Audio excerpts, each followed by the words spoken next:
And this thing is tripping. Somebody got to explain why. There you go. That's Clyde. Clyde the Glide Drexler. That man right there. Phew. Sorry to see you go, brother. All right. Now, after we paid our tribute, now what we're going to do here is we're going to go into what we staying on, status, law, what it does and what it has done, right? Because we just seen, right? We just seen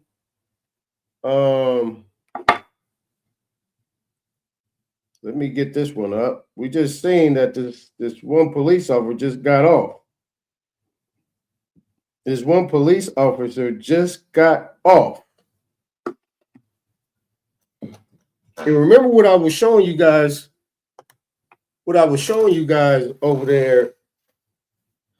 I think I'll take the background out, blur it up a little bit so you guys can get a good look. But you see what's going on, right? So under the circumstances, you have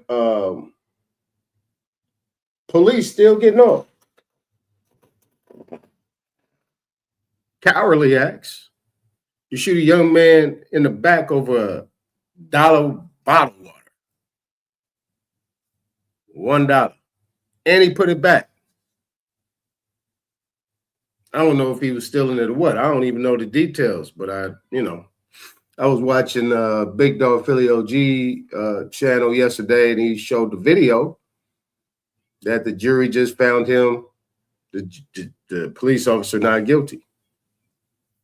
See what I'm saying? So, hey, what has changed?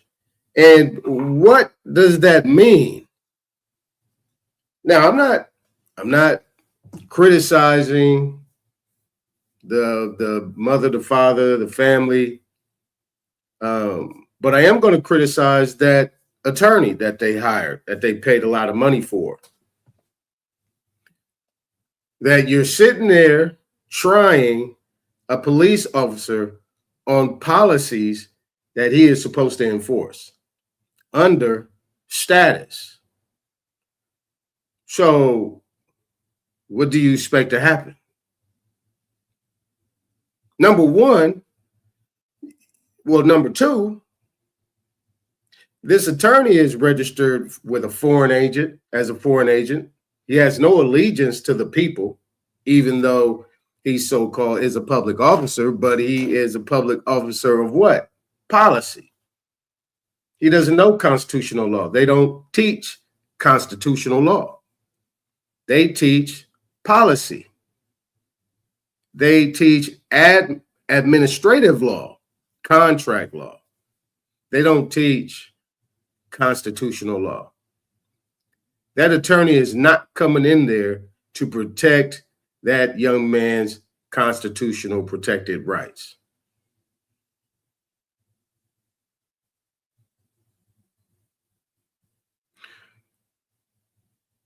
So that police officer, which is enforcing policy, and at that time that would be speculation. You would have to put him on the stand and be able to get all the information that you need to show what he was doing. What was he enforcing?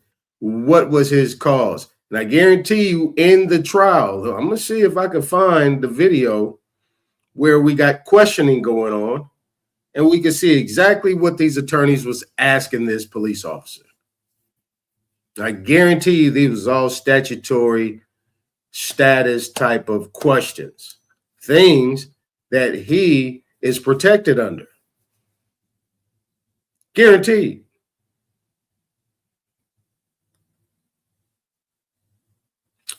But for the most part, what I'm going to do is I just found this. Let me pull it up. Let's come back here and let's go back.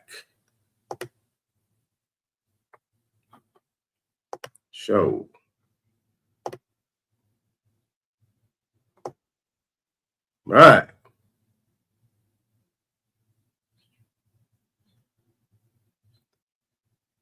All right. So we'll go here. We'll start from here. And let's pull it up. I'll just do an individual screen on this one so I can come back and forth. But yeah, this is what we have going on right here. This is what we have going on. I haven't looked at it yet. I just found it. Let's see what's going on with this right here in regards to the line. This is him supposed to be asking.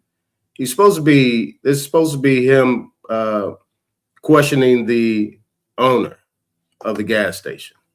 So it says right here, cameras don't lie. Ex-gas station owner's lawyer gives closing argument in boy's murder trial. If Rick Chow executed a human being over $1 bottle of water, says enjoy hell. Okay. All right. All right. Let's listen.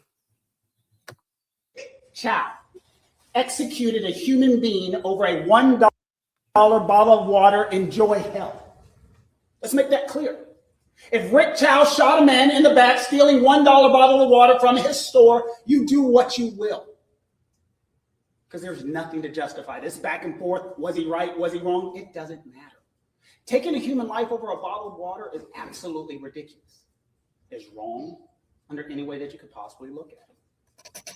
And that's why the state has gone out of their way to put this $1 bottle of water up, to put this picture up, because they want you to believe that this is what this case is about. So first, let's talk about the eyewitnesses. And the reason I want to talk about the eyewitnesses first is, remember, and I wrote down a quote that the state said, cameras don't lie. For 17 seconds, you could have played the camera. For 17 minutes, you could have played these cameras. If you remember, man, this thing tripping today. So I thought the police shot him. But no, not the police shot him. I guess the owner of the gas station shot him in the back. Oh. All right. So let's go back here. Let's rewind it. So it says ex-gas station owner's lawyer gives closing argument in boy's murder trial. Okay, so the ex-gas station. All right, I got that misunderstood what OG was saying. Thought he said that the police shot him. Let's go. Human being over a $1 bottle of water, enjoy hell. Let's make that clear. If Rick Chow shot a man in the back stealing $1 bottle of water from his store, you do what you will. Because there's nothing to justify this back and forth. Was he right? Was he wrong? It doesn't matter. Taking a human life over a bottle of water is absolutely ridiculous. It's wrong under any way that you could possibly look at it. And that's why the state has gone out of their way to put this $1 bottle of water up, to put this picture up, because they want you to believe that this is what this case is about. So first, let's talk about the eyewitnesses. And the reason I want to talk about the eyewitnesses first is, remember, and I wrote down a quote that the state said, cameras don't lie. For 17 seconds, you could have played the camera. For 17 minutes, you could have played these cameras. If you remember, these witnesses got on the stand, they sat in front of you, and I asked them questions. They looked directly at you.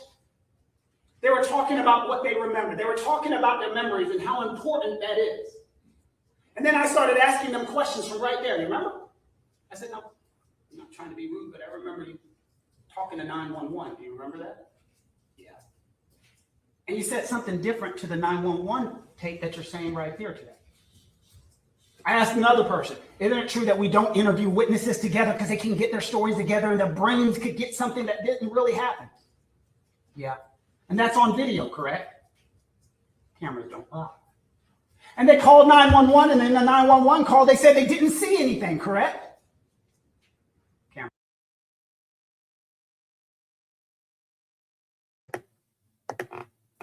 Now, did he just say we don't interview witnesses together because they might get their story? They might corroborate their stories together? What's wrong with that? Why are you separating the people from each other? That's interrogation. That is what they call also, what do they call that? They call that, damn it, entrapment. That's entrapment. You got a whole nother line of questioning. And oh, you got two people sitting there that was witnesses. They all should be right there having the same story. Not trying to trip somebody up or entrap them or try to manipulate the questioning so that way they can kind of slip up a little bit, or what you think you can try to trap them into something where they would not, where their statements would no longer be valid. Because you got people standing over there in monkey suits, you got police officers standing over them. They get a little nervous, especially this is a young man. He's supposed to be a teenager. Number three, you should be able to have their parents with them as well. You're not supposed to be questioning anybody underage without their parents there, because they are the executors and executrix and responsible custodians for these young men and young women. So, see that?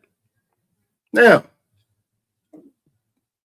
if you look closely, see, this is where ethics come in, right? This is where ethics come in. Ethics come in the fact that you should know that you are a so-called black man. You do not represent somebody that is not a so-called black man or woman against somebody that just got shot in the back over a $1 bottle of water that is also supposed to be so-called black and has a full life ahead of them. What the hell is wrong with you? I'm not taking that case. I don't give a fuck how much money you give me. I'm not taking it. Sleep well, homeboy. Let's continue.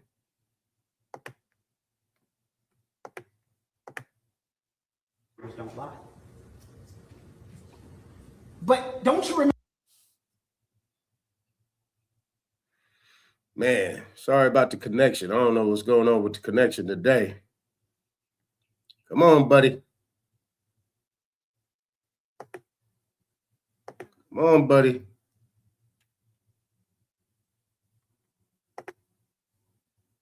And I asked one of the witnesses, isn't it true that you told them something and they said that was completely impossible? Well, yeah. And then they've met with you, they've talked to you, they've interviewed you, and put you on the stand, and you've told something different. Cameras don't lie. So why are we sitting here and not watching those videos? Why didn't the state give you the 911 calls? Why didn't they give you the videos? Why didn't they give you the information? If cameras don't lie. The rest of the story. I talked to one of the investigators and officers as he took the stand. Remember, we asked him, what is important as an investigator? It's important to get the facts. It's important to get the information. It's important to get the evidence as close to the incident as possible. So we can do what? Remember the question I asked him? So we can give all the information to the jury. The rest of the story. Because what we don't want to do is subject and put our emotions in there, our personal beliefs, our subjective decisions. That's what's happened. The rest of the story. But for some reason, the state of South Carolina doesn't want to give it to you. Rick Chow executed a human being over a $1 bottle of water. Enjoy hell. Let's make that clear. If Rick Chow shot a man in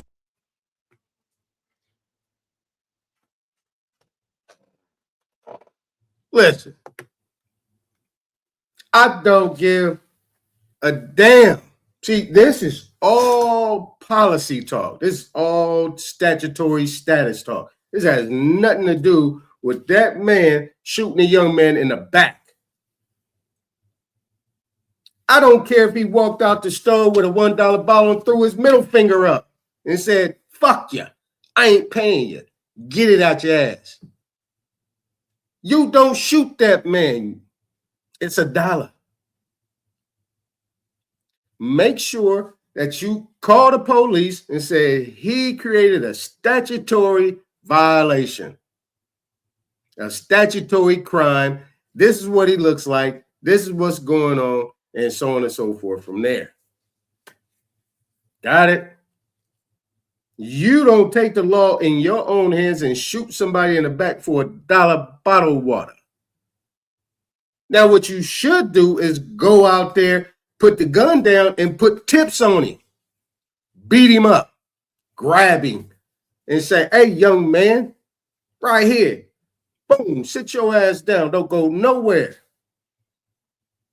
And then you deal with those consequences. Then if he start to swinging on you or whatever, you swing back. And say, yeah, I'm calling your parents. Where your parents at? I'm about to call them. Or you talk to the elders in there and say, hey, stop him. He's stealing something out the store. You don't go straight to execution. Did he wave the gun at you? I don't know. I don't know what's going on. I'm going off this right here. I'm going on basic thing right here. So if he put that thing to your face and say, hey, give me that bottle of water. Give me that $1 bottle of water. Boom. Here you go. I need that $1 bottle of water. Give me that. And I'm walking out of here with this $1 bottle of water, which pretty much is probably full of plastic. It ain't no good anyway. Give it to me. Then, if he's that messed up in the head, then yeah, you might have to, but you shot him in the back. In the back. The back. He walking out. And he put the water back.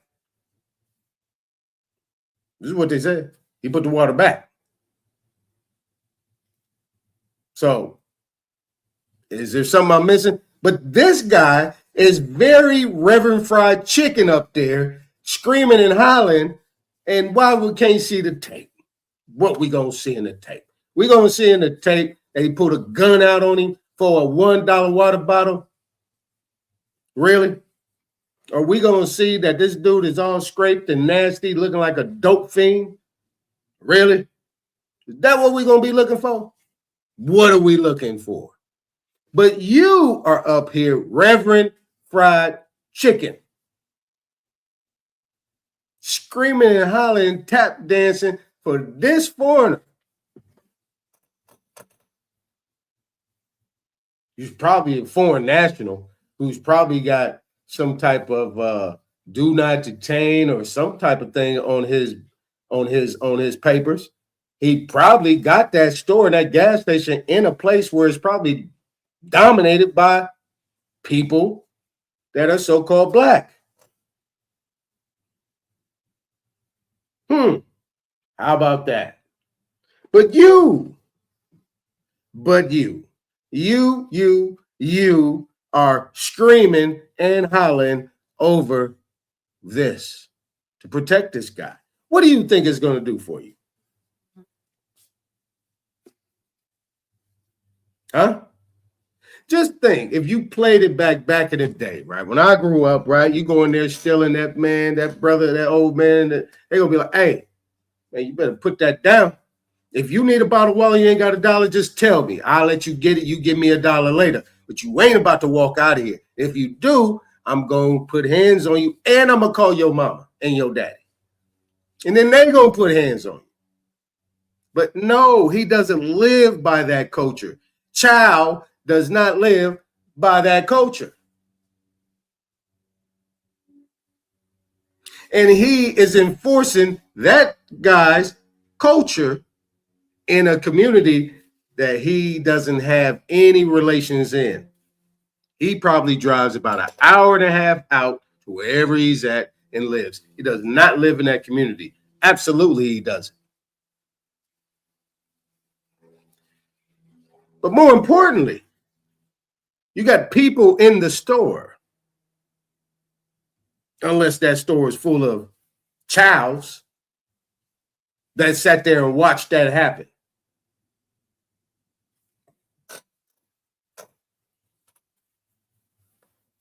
See, this is where we talk about status and everything that's going on today.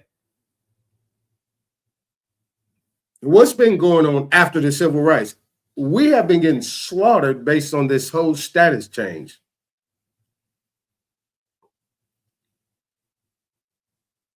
On top of that, they're able to do that because there has been war declared on our people, whatever you want to call yourself, whatever you want to hop and skip and yell and argue about, whatever you want to call yourself.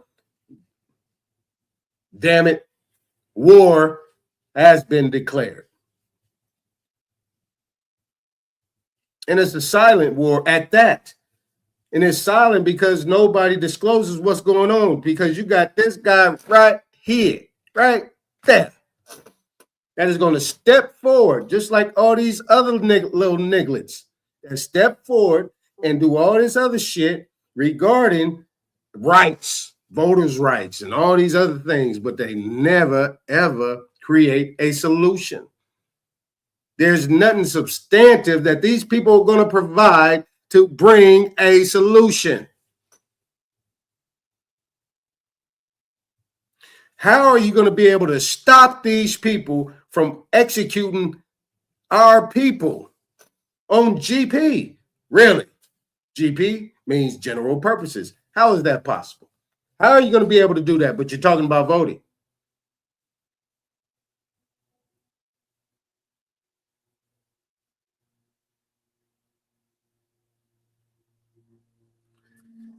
Anyway. Y'all acting like y'all got some power around here, and you having all these sidebar, half-ass, half-baked conversations, and this is still happening right in front of your face. It's right in front of your face, and if you don't take that for what it is, then I don't even know what to tell you. What you need to do is, if you think anything outside of that, get off my goddamn channel and go find something else to do. I don't want to look at you. I don't want to talk to you.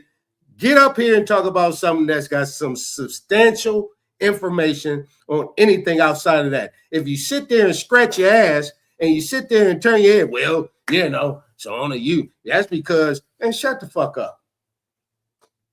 Now, mean that. Shut the fuck up. Because you sat here with a prime example of what we're dealing with right now. A child being represented by a nigga or niglet, screaming and hollering and preaching to the crowd, to the sun, to the world about how innocent this man is because he shot a young man in the back over $1 bottled water.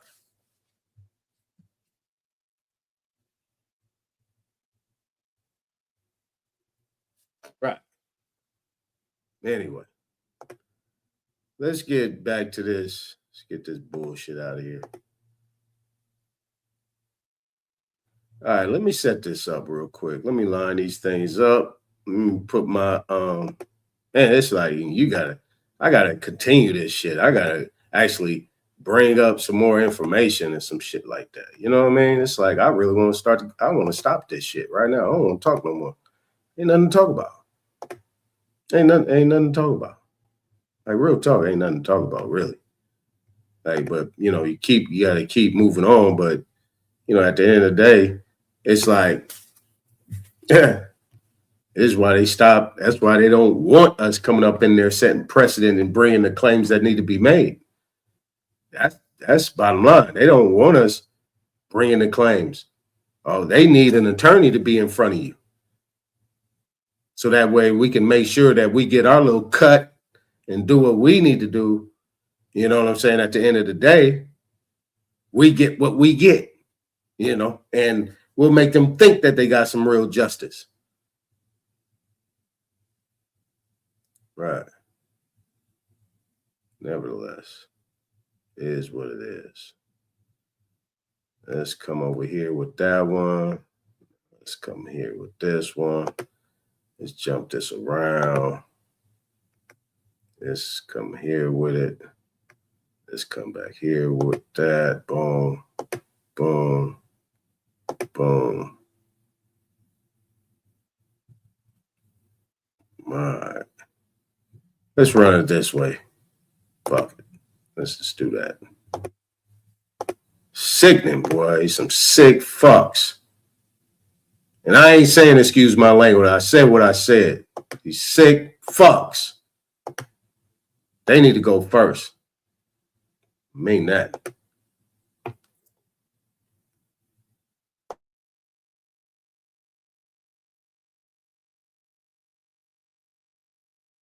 Ladies, this condiments right here are some of the most inflammatory things in your fridge right now. Let me show you what to swap them with. You can eat the cleanest, healthiest meals in the world, your grass-fed steak, your organic veggies, the whole thing, and completely throw it off by what you pour on top. So let's take a look at the ranch. You flip it over and you see the soybean oil, canola oil, the sugar, and a long list of artificial crap. That's not what you want in your body, sis. Okay, now let's look at the ketchup. What used to be just tomatoes, vinegar, and salt is now mostly filled with high fructose corn syrup with red dye to make it look like the real thing. And don't even get me started on soy sauce, which is loaded with wheat, soy, and hella sodium, which causes your gut to be inflamed every single time you use it. Those are the condiments we drown our salads, our rice, and our french fries with every single day, and I think it's harmless. Okay, so here are a few brands that I recommend and use myself that uses clean ingredients you can pronounce and non-inflammatory oils. And next episode, this right here is in almost every kitchen in America and could be the cause of your inflammation. So stay tuned to find out why.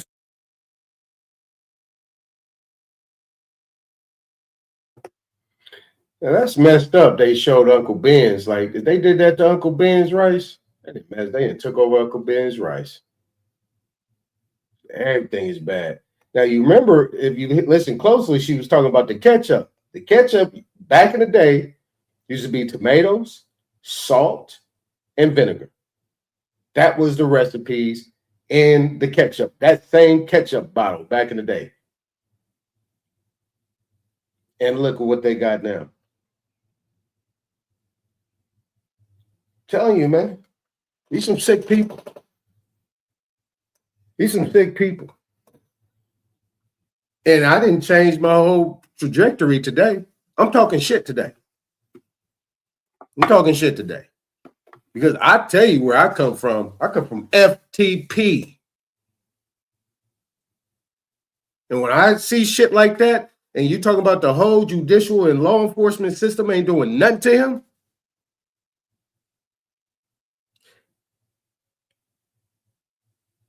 and then you got people thinking that they got money, thinking they doing something because they got a little bit of this and they got a little bit of that. They got some this and that, and you ain't got shit. I know $1 million cats that was hemmed up and put on their back coming out their $100,000 bins. What the hell are you talking about? Upright people, professionals. Get out of here. The hell y'all talking about? Y'all don't know shit. You don't know shit. You need to shut up. Like, really.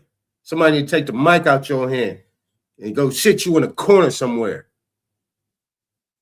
Give you a talking to. But people want to keep running after this politics. You need to run after these people in your communities. I guarantee you his mama, daddy, his brothers and sisters, whatever he got around him, ain't even come to him and say, is you stupid? Is the money, you need the money that bad.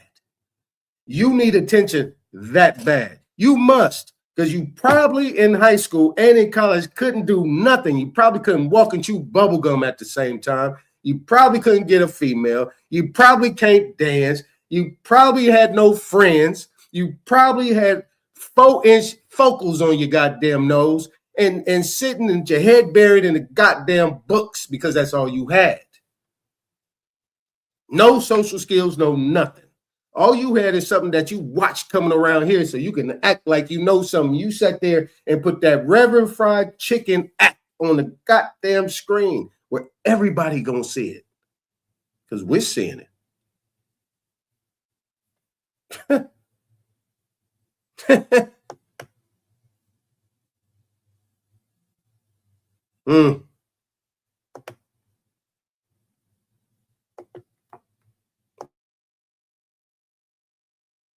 All right, if you're trying to get rid of cancer, if you're trying to clear out your lungs, if you're trying to get rid of yeast in your gut, in your belly, you got a beer belly, you're trying to, slim that down.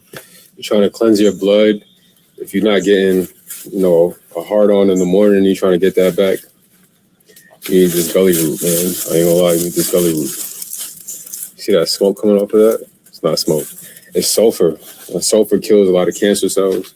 If you got like tumors, cysts, other things that are like just building up pus in the body, you need to cleanse that out. You need belly root. So I know I've been coming on here and I've been telling y'all I'll get bags. I haven't had bags in a minute, but I finally got some bags. Excuse the writing. I'm still getting some stickers and stuff made, but I'm selling these bags. It's 1 ounce bags for $15. And then I'll have samples also available. And I'll have samples available on the west side of Atlanta on Mondays and Wednesdays. So come get you some belly root, clean out your system. You know what I'm saying? Just clean it out, flush it out, get rid of it.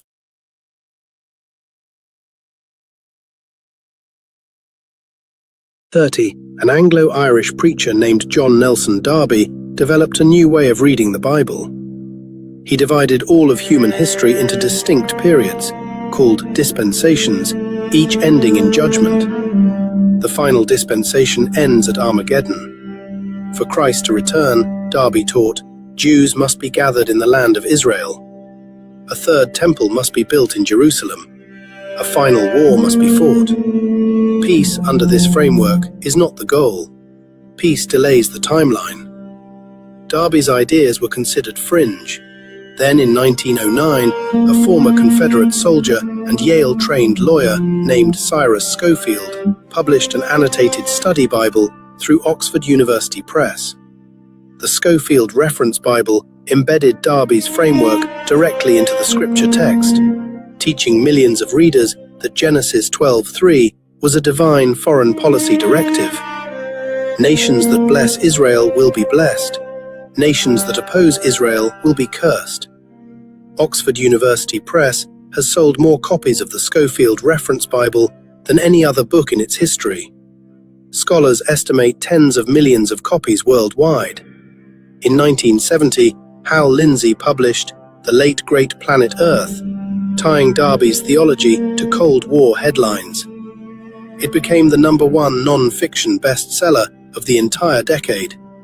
35 million copies sold. From 1995 to 2007, the Left Behind series sold 65 million more. By the time John Hagee founded Christians United for Israel in 2006, this theology had been embedded into the American evangelical mind for over a century. It wasn't fringe, it was doctrine. And doctrine becomes policy. Part 1 of 5. The Theology.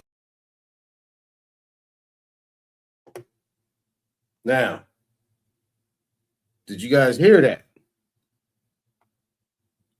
What up, D? You see, he said doctrine becomes policy, right? Doctrine becomes policy. You have all these doctrines that had came through, the discovery doctrine. You had the plenary doctrine, the trust doctrine. Yeah, a lot of doctrines that was going on and being implemented at that time. And they took those doctrines and then they implemented them in their legislative acts. This is what we're dealing with right now. These doctrines that they have, the doctrine of discovery, where they know that the indigenous people, what do they call us, indigenous people? What do they call us? We're either West African slaves who have no name, no nothing, or we're these indigenous people who are considered to be wild and primitive and so on and so forth.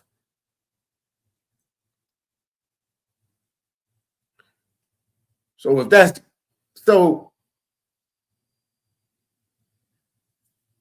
I don't know if you guys are familiar with these Schofield Bibles and things like that, but yeah, I want to look into that. I'm gonna play this again. I wanted to bring that to your attention, so the next time we roll it again, it's gonna flow. Where are we at here?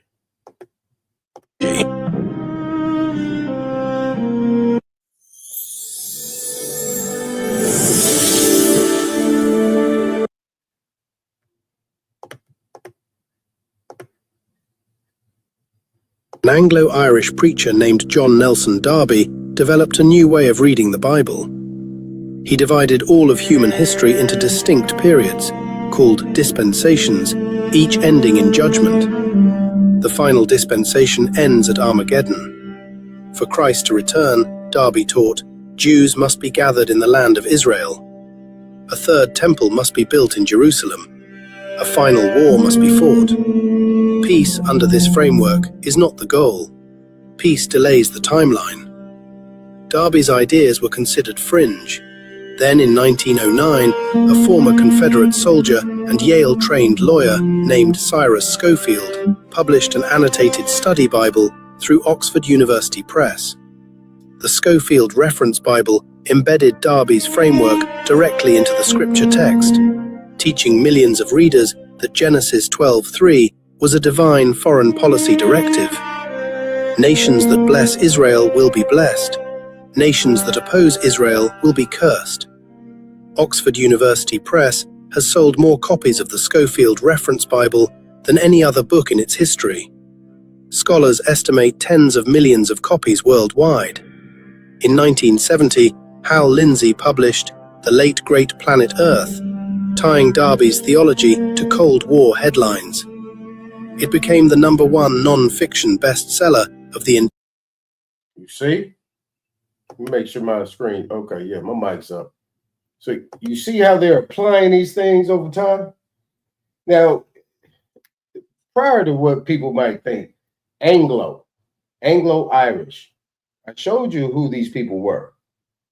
Who these people were. These people were swarthy people. These pictures that you're seeing right now are nothing but cartoons.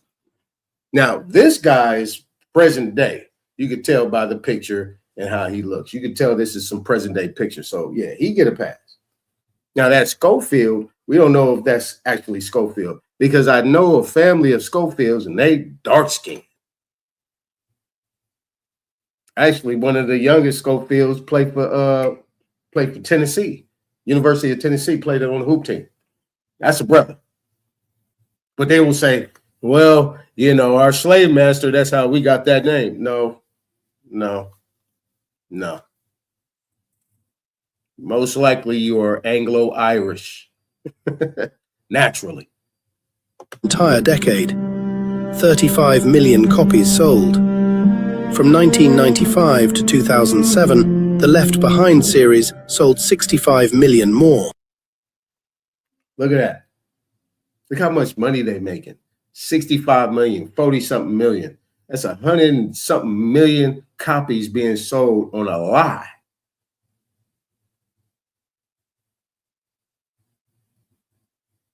And just think, you're selling them probably back then, you're talking about for the Cold War, that's in the 80s. That's the 70s and the 80s because, another thing contrary to what people believe, they think the Cold War was during the Reagan administration, but actually the Cold War has been going on since the 50s, maybe the 40s. Because the Cold War included Germany too. That Cold War dealt with all of them places up there in what you would call Asia, Russia, Germany. That's Asia too. Remember, I showed you Central Asia, Asia Minor, Eastern Asia, Western Asia. You got a lot of different Asians. Remember, Caucasian. I'm gonna repeat these things so you can put them together. So you say, nah, that ain't that. So people think a Caucasian ain't Asian. But I think last time I checked, Asian comes after Cauc, C-A-U-C, A-S-I-A-N, Caucasian. All right. All right. But you're talking about $100 and something million copies. 117 million copies sold.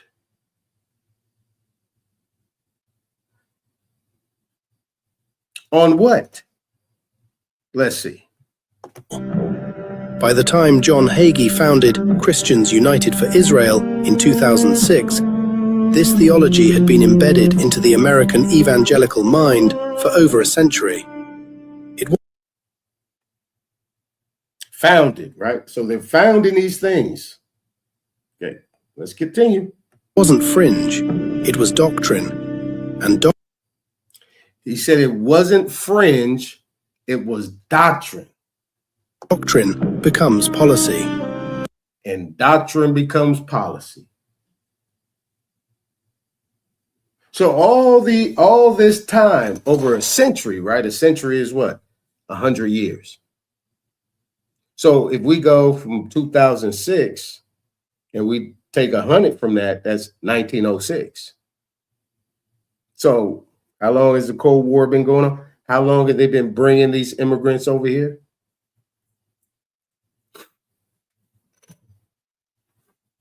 Remember. Well, don't remember. Let me share this with you as well. Yeah. I'm all off tilt right now. That just listen to that stuff kind of threw me off. So take it as I give it. The United States would not have won any of these civil wars because all of these wars were civil in nature, right? And revolutionary as well. Civil in nature and revolutionary. So revolutionary means the changing. Like the brother said, the revolution will not be televised. So the revolution is meaning to create a change in something, some big impact. Now, Russia is the key reason why the United States is still the United States. But they want you to think that Russia is an enemy. Germany as well. Why do you think in all these other nations, all these Asian nations was over here fighting who? We don't know.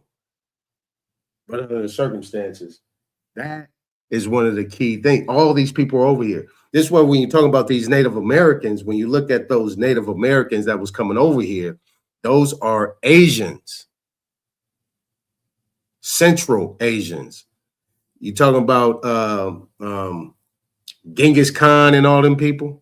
Yeah, them people were copper colored. They had brown skin, but they had straight hair.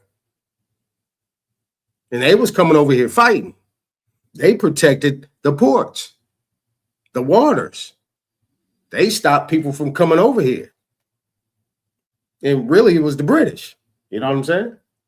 They blocked ports over there by San Francisco on the Pacific, because if you don't know that the Pacific, the Pacific Ocean is not too far away from Asia, going west. But people think that you can't take a boat over there.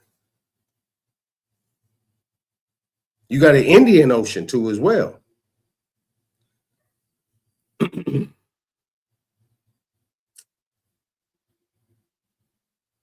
I mean, we gotta wake up, man. Let's get on to the next one. Be honest. Most of the things we were taught about reality was never meant to empower any of us. It was meant to control us. A new understanding of the universe is now live, and it challenges every assumption, not with noise, but with questions that don't just go away. So if you're tired of being told what to think, if you've ever felt like something doesn't add up, then stop scrolling, watch it, and decide for yourself. The link is in the bio. Key word there is assumption. The reason why I played that because he talked about the assumption. Remember what I showed from the other guy that was doing his seminar about, he did an acronym called PATH, P-A-T-H. And under statutory and within status, these are these four words in this acronym creates jurisdiction and might get you in a situation that the young man was in, that is losing his life over a $1 bottle of water. That Asian right there, he's a Caucasian. That Caucasian right there already knows when they come over here. They know, they have been trained, they're being educated before we see them in the communities buying up shit with gas stations, liquor stores, and all the other stuff that they're doing, restaurants and fast food chains and stuff like that. They've been here probably for a full year. Not probably, for a full year. For a full year. They can go to Harvard. They can go to any Ivy League school. They can go to any university for free. And people talk about, oh, well, you know, I said they get A1 credit. People don't understand what I mean by A1 credit. That means when you got an A1 credit, that means you don't have to show nothing. Your credit is good. What do you need, sir? What do you need, ma'am? We got you. I need about $7 million so I could do this and do that. All right, cool. No problem. Here's how you fill it out.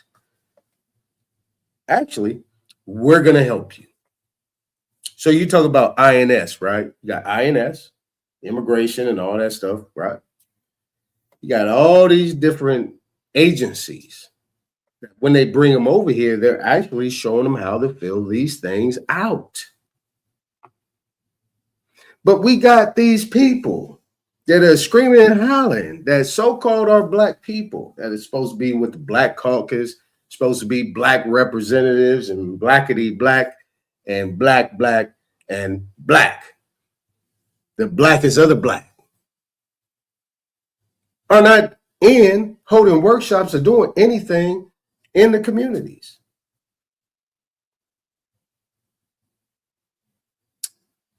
So where does that leave so-called black people?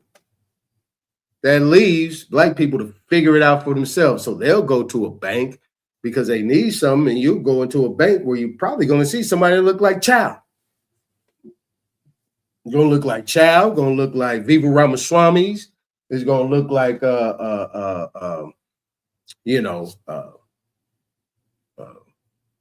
Chohan Park. It's going to look like Sing. It's going to look like, you know what I'm saying? You know, it's going to have that Nigerian name. It's going to have an Njai on that shit. It's going to have something. That damn show ain't going to have no Williams or Johnson behind that thing running that bank. I bet you don't.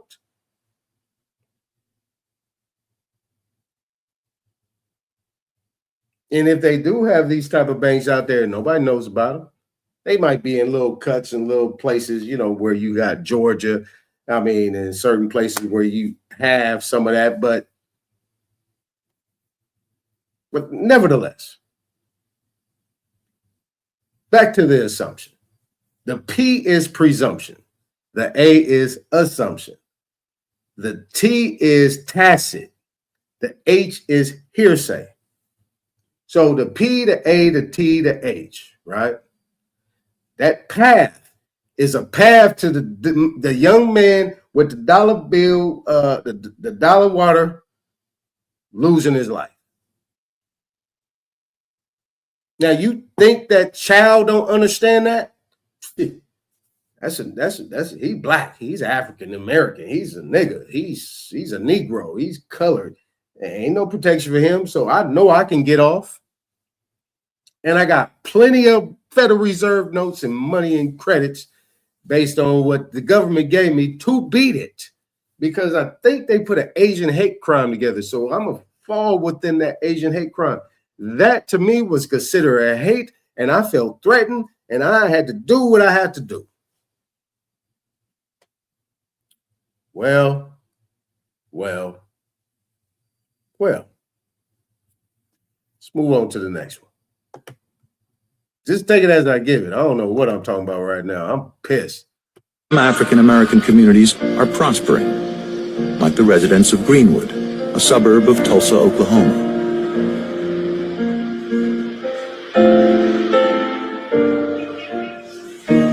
Here, former slaves were given land after the Civil War, and this rare footage shows the thriving town they built.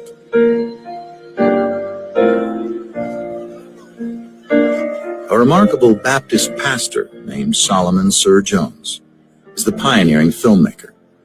His footage was lost for more than 50 years. Jones captures the bustling life of Greenwood, which could be any American small town.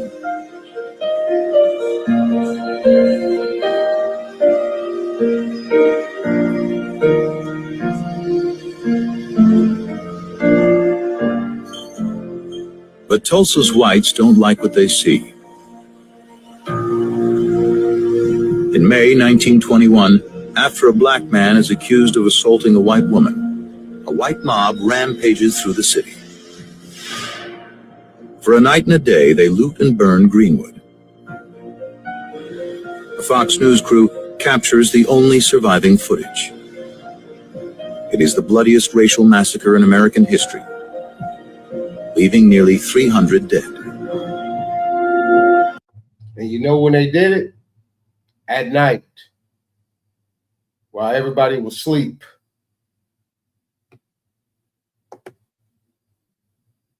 What's going on, Rod? Appreciate you being here. They did it at night when people were asleep. Let's get that straight. Let's get that straight.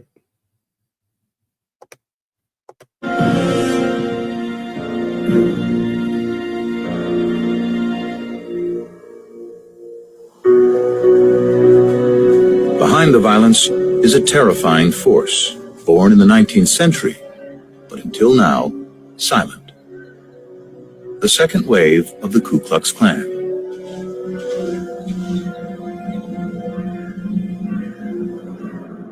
News photography. And then you got, see, this is the thing, it's right here. There was a second wave of the KKK. Second wave. I mean, you got certain dumb fucks that sit there and say, yeah, black people started KKK. Do you really want to take credit for that? Do you really want to take credit for that?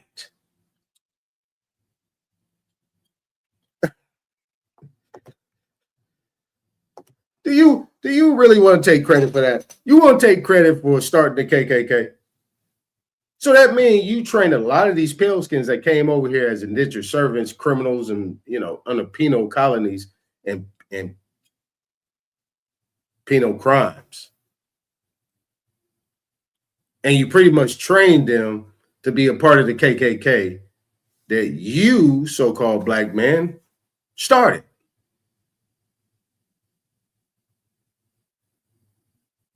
See, but people will argue me up and down and say, well, white people start the KKK. But then you got other people saying, no, they going to argue them back. No, black people start the KKK. Really? And you're going to take credit for that. You're going to actually say that out loud. Really? But because the last time I checked, in the 1900s, in the beginning of the in the early 20th century, I mean, all we saw was so-called white, pale skin, redneck KKK Klans members. But you're telling me that black people started the KKK? Really? Okay. If you want that, yeah.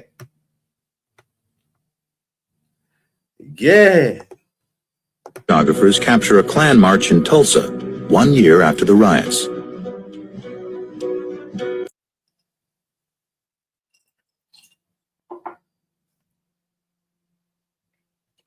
You can't make this shit up. Like I said, people want to say this and that and the other. I'm saying this. We got a long way to go. Got a lot of people talking out the side of their neck and really shouldn't be talking. I talk with my hands. Boastfully, I say, I got two pistols, right? Gold plated. What I'm saying to you is this. On May 31st, 1921, black soldiers went downtown to the courthouse building after an insurrection occurred. Just like you saw on January 6th, there was an insurrection at 4 p.m. in the afternoon to raid the courthouse building to get Dick Rowland, the boy that was accused of raping Sarah Page. When they went to the courthouse building, the sheriff said, go back home, it's under control. I don't want you to incite these people. They had an argument and they said, wait a minute, you the one who called us down here. Oh. Yeah, y'all heard it, didn't you? You the one who called us down here. Now we see an invocation happening, provocation. Fast forward 8 p.m. Somebody comes to Greenwood and says they got Dick Rowland, but it's a lie. That's called an agent provocateur. Because they did not have Dick Rowland.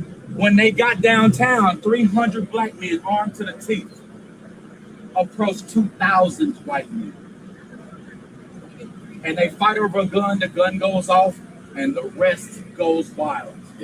But those black men who went down there said, listen, the train tracks that divide white Tulsa and black Tulsa, get your sandbags and your rifles, because when we go get Dick Rowland, they're going to be chasing us. So those black folks retreated back into Greenwood, running backwards, shooting, right?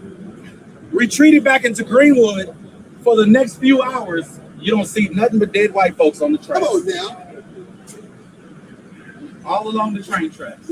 Now they pissed, big pissed. So they go back to the courthouse building, get deputized, get weaponized, and get everything they need. The court record said that the police chief said, get a gun, kill a nigga.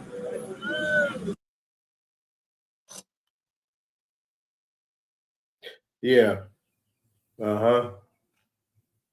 Yeah. And then, once they got that ass whooped, then they came back late night and wait for everybody to sleep. Yeah. But they don't want to talk about that. What we found since President Trump came into office is that the Democrats have set up a system to funnel hundreds of billions and ultimately trillions of dollars to migrants that are in our country, oftentimes from places like Somalia. So as an example, ICE recently. This right here, and the reason why I'm playing it right after this, y'all need to know why I'm doing it, but hopefully y'all see the lineup. You got these pale skins right here with smirks on. He got a smirk on his face. I actually like this guy. I like him.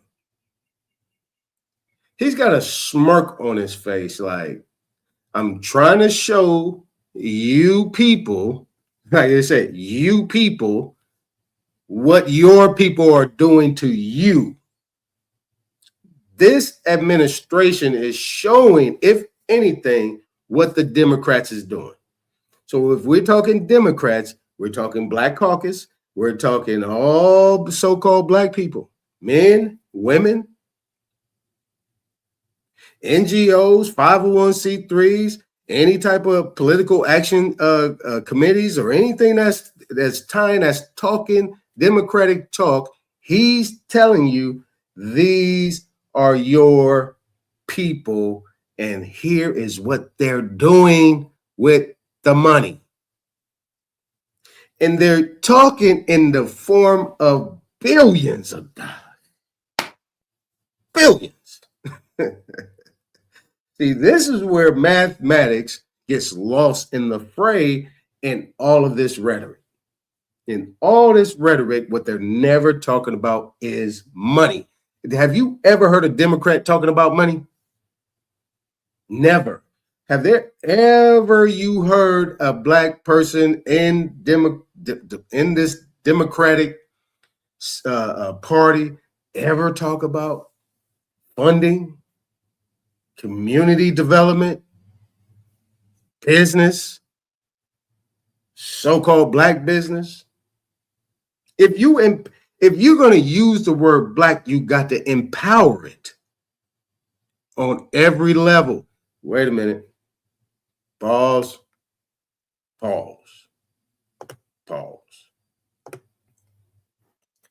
If you're going to utilize Black, and clip this, if you're going to utilize Black, you have to use it on all levels. Not just voting, not just civil rights. Every aspect of what this system is, the system that it is to be. That is economics, education, business, trade, equal protection of the law and enforcement, community development, international business and trade and protection. Yeah. Self-determination.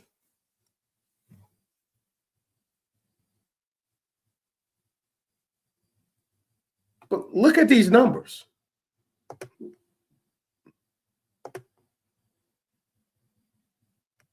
Found since President Trump came into office is that the Democrats have set up a system to funnel hundreds of billions and ultimately trillions of dollars to migrants that are in our country. Oh, my bad. Trillions. Not billions, but hundreds of billions and ultimately trillions of dollars to migrants. Sheesh. How does it feel to be Black? Country, oftentimes from places like Somalia.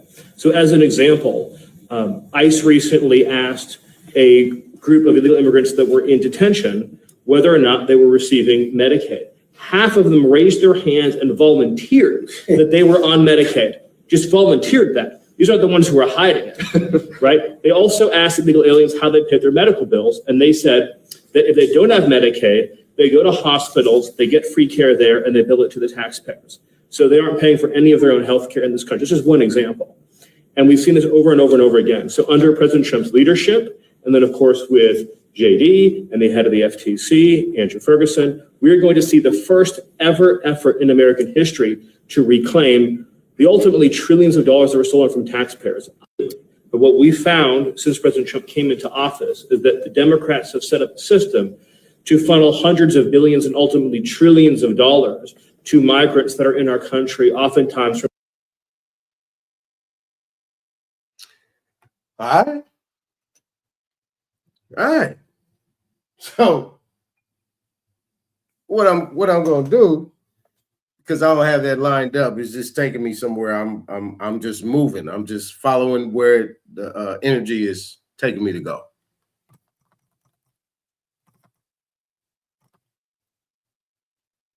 All right. But let's keep going. Something which will make me sound like a tinfoil hat conspiracy theorist, but look it up. The Federal Reserve is not federal. The Federal Reserve has shareholders. It is not a federal organization. The U.S. Federal Reserve Bank, the shareholders of it are the banks themselves. It's as federal as Federal Express. Bingo. So here you have a regulatory body controlled by the entities that it is regulating. The systems are too big, right? Everyone's always like, oh, Biden, oh, Trump. Well, the problem's not the president.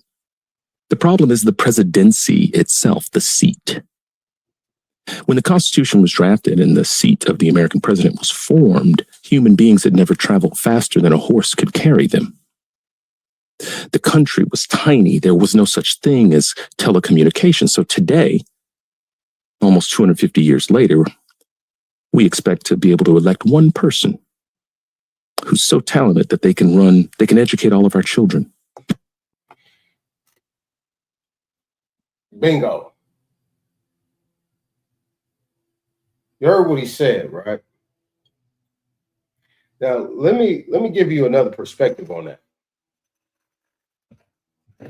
He said the United States that they only had horses and buggies to move within wherever they was doing at that time. You ever ask yourself the question, why did they only had certain amount of square mileage by the water? Why wasn't they allowed to come into the interior of North America? Why do they only have ports, set up ports, or what they call forts? They say forts with an F, but they was actually ports with a P. And if you put a P with an H, you know, that makes an F sound. Language. Why couldn't they come into the interior? It wasn't just that they were dirty and disease-ridden and criminals. It's that within the interior of North America, there was vast things going on, high-tech things going on, big pyramids. You have all these buildings that you would consider to be courthouses and government buildings that were actually cities and empires already set up prior. They did not want them to come into the interior and corrupt what was going on in the interior. Their main duties was to work the plantations on those colonies. Those colonies were plantations. On top of that, they were penal colonies. They had to do certain things there. They could not come into the interior. Let's continue. And they can manage the nation's economy. And they can be the military leader of the planet. And they can that person doesn't exist. There is no one human being that's going to come in here and magnifically wait. The systems are too big. We've got to rethink it. We got to pause and be like the Democrats and the Republicans, everybody's pointing fingers. But if you look at the data, the U.S. federal deficit goes up every single year, no matter who's president, no matter what party is in control of Congress. We're $32 trillion in debt. That debt will never be repaid. Who's going to repay it? Who do we even owe the debt to? The economy is... That's what I've always been saying. Who's the debt owed to? You remember I showed you yesterday, right? When this guy, I'm going to bring him back up again. This guy said that the Department of Justice in the court system funds or pays $1 trillion per day to the court system. $1 trillion per day. Let's do the math. $1 trillion $1 trillion. Hold on. I forgot to pull the thing back up. Let's get back over here. Hold on. We're going to play this over again. We're going to start right here. You guys got it. Yeah. Hold on. We're going to start right here. I want you to see this guy's face. Hold on. We're going to go all the way back here. I don't care. We're going to go all the way back here. Let me make sure my screen is sharing. We're going to come all the way back here to this story. So you actually see this brother talking. I don't know if you saw this or not. We're going to start all over again. Hold on. We're about to start all over again. Boastfully. We're gonna go through this all over again. Like I said, I ain't gonna be here long. That whole shit didn't change my whole projective, man. This shit got me pissed off right now. I want y'all to get this straight. Better get it through your head. If you don't, man, don't come back here. I'm gonna keep it a buck. I keep 9 people in this live. I don't need no ass backward ass, emotional ass, old ass niggas and females too come up here talking about some bullshit that they don't know nothing about. I got 2 pistols, right? Gold plated. What I'm saying to you is this. On May 31st, 1921, black soldiers went downtown to the courthouse building after an insurrection occurred. Just like you saw on January 6th, there was an insurrection at 4 p.m. in the afternoon to raid the courthouse building to get Dick Rowland, the boy that was accused of raping Sarah Page. When they went to the courthouse building, the sheriff said, "Go back home, it's under control. I don't want you to incite these people." They had an argument and they said, "Wait a minute, you the one who called us down here." Yeah, y'all heard it. You the one who called us down here. Now we see an invocation happening, provocation. Fast forward 8 p.m. Somebody comes to Greenwood and says they got Dick Rowland, but it's a lie. That's called an agent provocateur. Because they did not have Dick. See, we got a lot of those agent provocateurs. A lot of them. Good. I'm going to go back over this again. I got more to say. A lot of these agent provocateurs, right? You remember when we saw this in the Solomon, these KKKs, and I was talking about these niggas that say that niggas created the KKK. You actually want to open your dumb fuck ass mouth and talk about you and your people are descendants of KKK clan members that started that shit that's supposed to be black. Well, what we see today is white people that wear that stuff. And you actually want to open your mouth and say you actually did that. I'll be damned. But that's an agent provocateur. If you don't know what an agent provocateur is, then you don't understand nothing. Why do you think we ain't got no more self-determination movements or organizations at this time? There's a lot of agent provocateurs that sit there, come here, gaslight, disrupt the whole situation, and usually, guess what it turns out to be? Under the circumstances, let's move forward. When they got downtown, 300 black men armed to the teeth approached 2,000 white men. And they fight over a gun, the gun goes off, and the rest goes wild.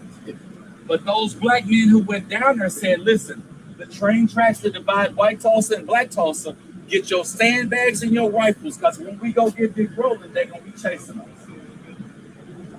So those black folks retreated back into Greenwood, running backwards, shooting, right? Retreated back into Greenwood. For the next few hours, you don't see nothing but dead white folks on the tracks. Come on now. All along the train tracks. Now they pissed, big pissed. So they go back to the courthouse building, get deputized, get weaponized, and get everything they need. The court record said that the police chief said, get a gun, kill a nigga.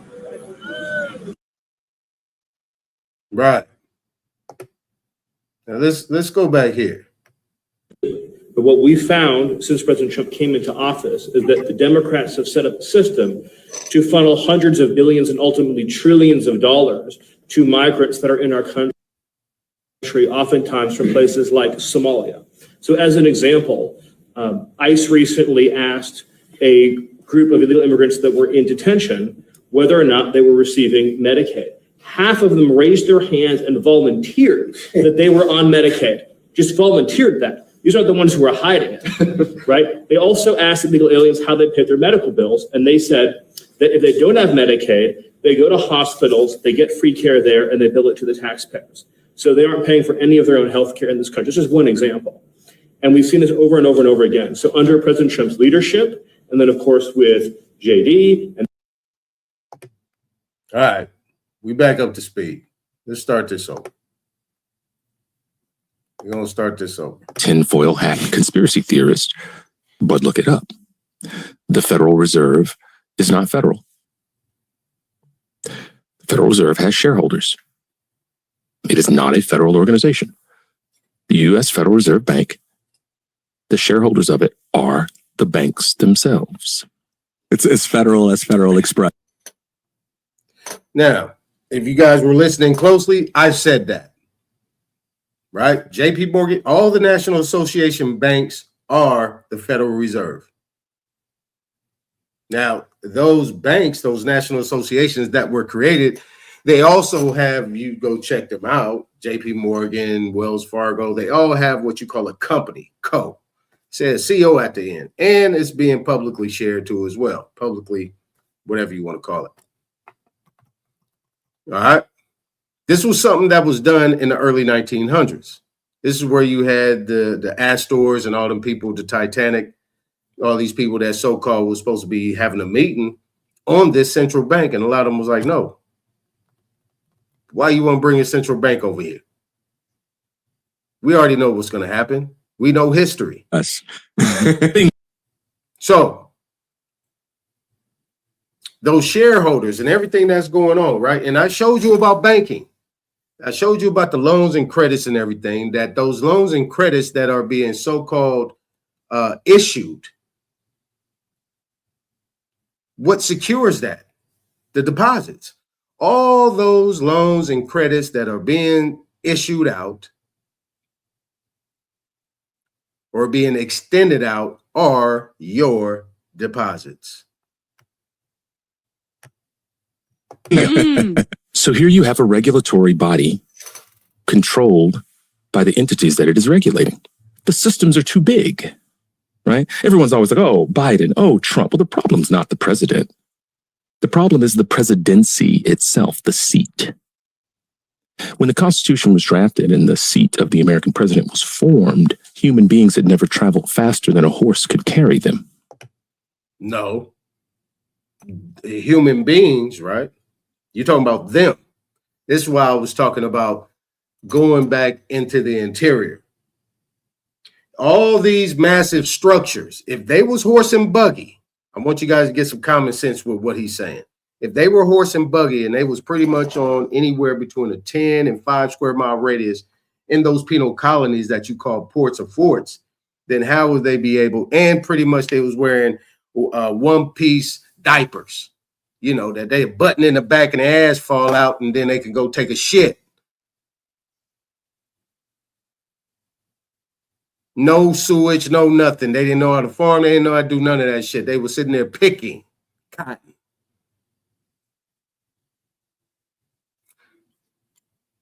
So why don't see, based on what he's saying, these people, you can tell he knows what he's talking about. So he's being crafty right now, being crafty in what he's saying. He's being careful. So if under the circumstances, if you have people that cannot come to the interior, because they said the Indians, the native people, did not let them come to the interior based on the fact on their stinkiness, bathing, and their whole culture and conduct.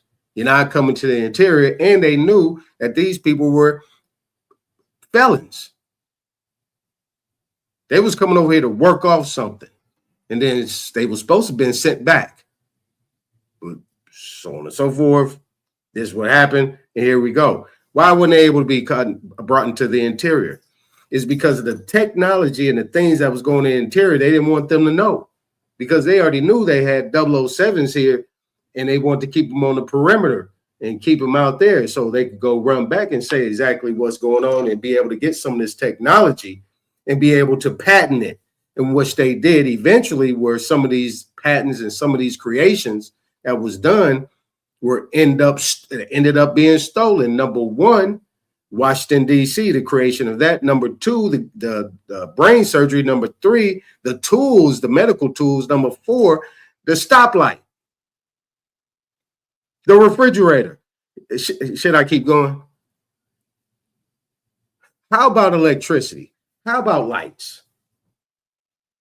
So that horse and buggy shit, that was them. That's what they had in order to function over there. We already had things jumping off at a major scale, contrary to what people want to believe. The country was tiny. There was no such thing as telecommunications. So today. Now, he's talking about country. That's the country called the United States. The United States was tiny.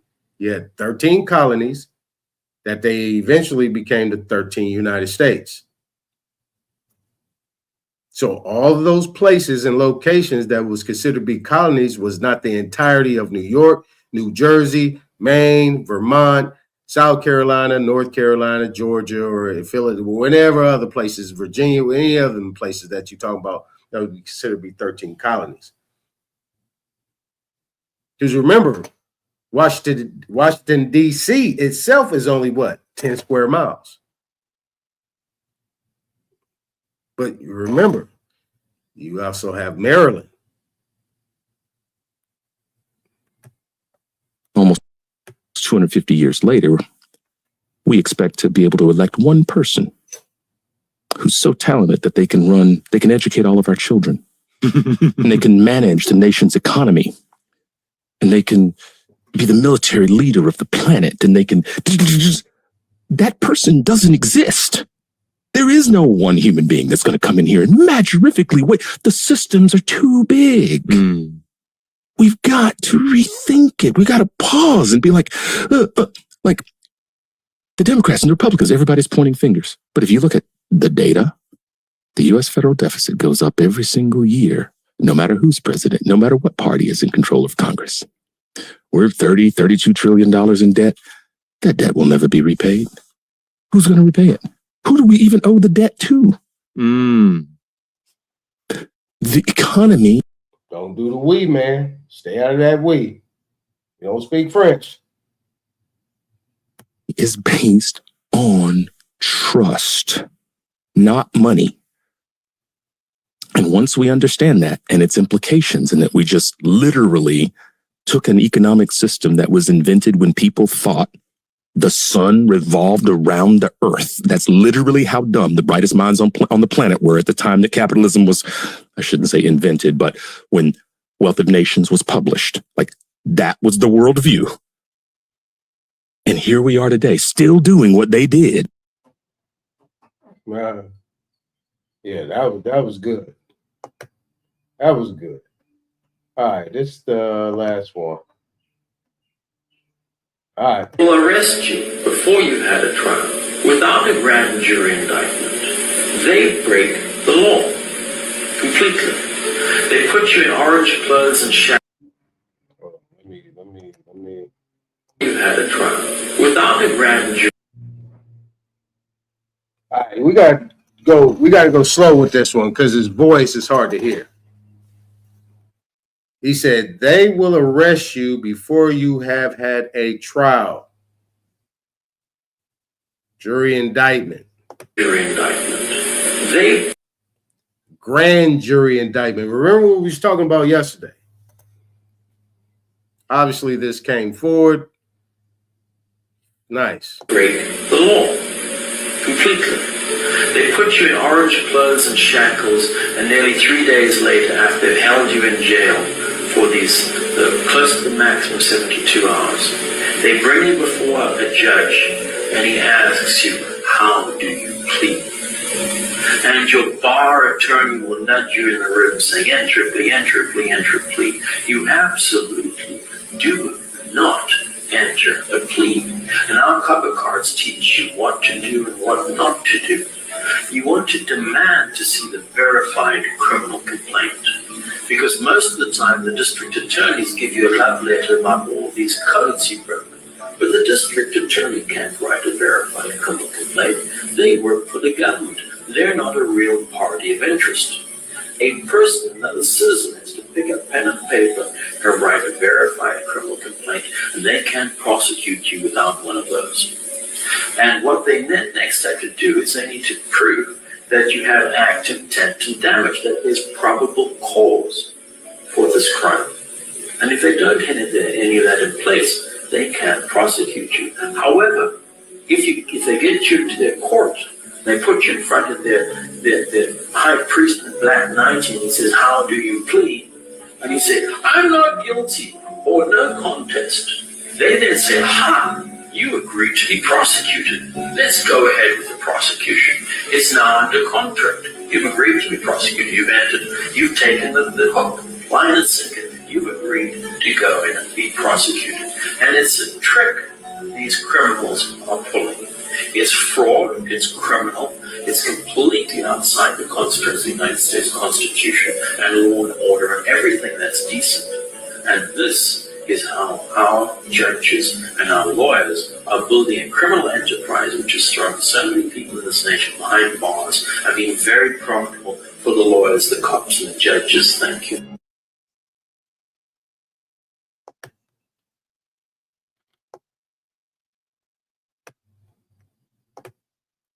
All right, so did you guys get that? Did you get that? What I'm gonna do, let me get rid of some of this stuff here. Let me get rid of some of this stuff here. Now what I'm gonna do is, based on what you just heard, let me go ahead and bring this guy back up here. Where he at here? Let's go to my history. And remember, this guy talked about 32 trillion, right? He talked about $1 trillion a day. Just think about $1 trillion a day. Think about that. $1 trillion a day. All right? Just think about that. $1 trillion a day.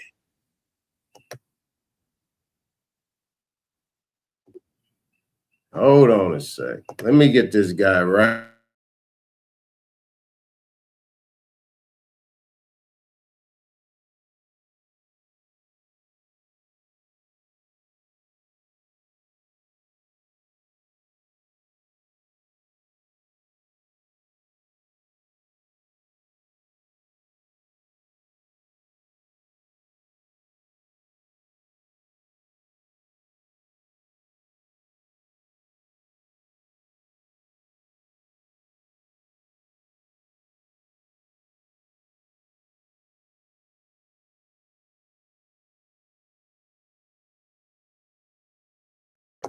All right, here we go. So let's talk about this one real quick. Make sure I'm up. I'm up. Cool. The Sesta Trust lives on in perpetuity forever. So it keeps going. Everyone who has ever died since 1933 is currently funding government. This money gets reinvested. They can't take this, but the balance must stay the same forever. But if it keeps earning, they just sweep it off the top and it funds government. It's called off-book funds. In the states, it's GSA, and in the federal government, it's. Hold on. Okay. The mic's on. All right, we up. Okay, cool. Now, you see right here, Presume, assume, tacit, hearsay. CQV. And it continues to fund government. Why do you think they don't care if they spend $3 trillion on foreign entities? Because it's not their money. It came out of your trusts. It's not part of taxes. In fact, if you took the entire federal budget, how much is derived from taxes and tariffs?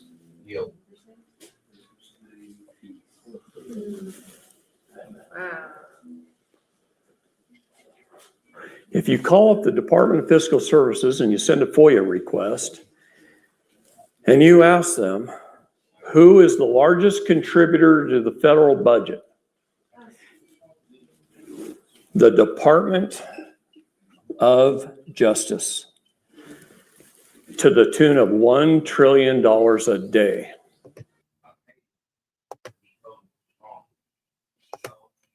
So, you guys heard that. So, this is what we know.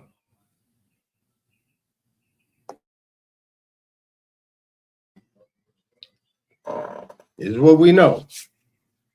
$1 trillion per day. All right, I want that to sit and marinate. Let's go back and let him finish talking just for a couple more minutes, and we good.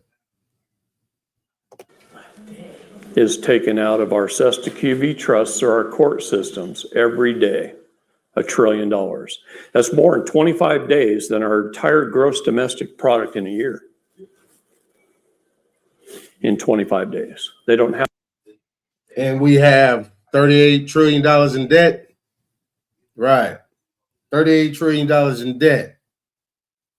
But they're utilizing $1 trillion per day coming through the Department of Justice. And the Department of Justice is where you have your attorney generals and U.S. attorneys and your court systems. The Department of Justice is over that. That is your executive branch. Your Article 1 courts, Article 2 courts, and Article 3 courts. All coming through the Department of Justice. All right? Have to disclose the CQV. See, I had to prove this in federal court to get to talk about it. So, a big portion of this comes out of this before we die. Every time you have a court case, the case is a CUSIP number, the case number. The court clerk is the banker. Mary, at the 9th District of Federal Court, I showed how upon indictment, now when someone gets indicted, are they found guilty? No. No, they're not found guilty. They haven't even been tried. But upon indictment,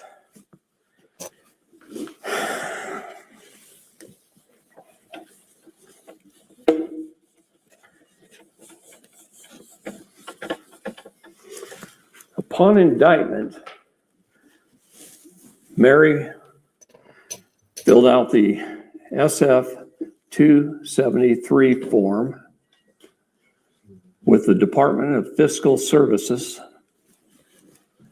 which is called a bid bond form.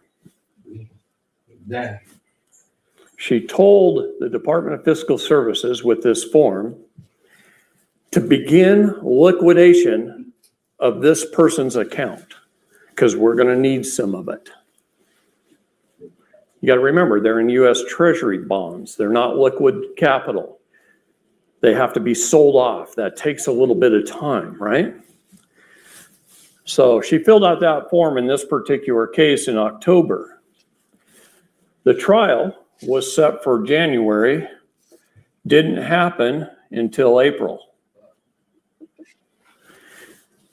Upon the day of the trial, the exact day of the trial, Mary. Now, October, November, December, January. 3 months, 90 days. On the 91st day, accounts receivable. Now, everything has been funded at this point in time, right? With the bid bond. When that bid bond hits, you got that. Boom. Here we go. 90 days.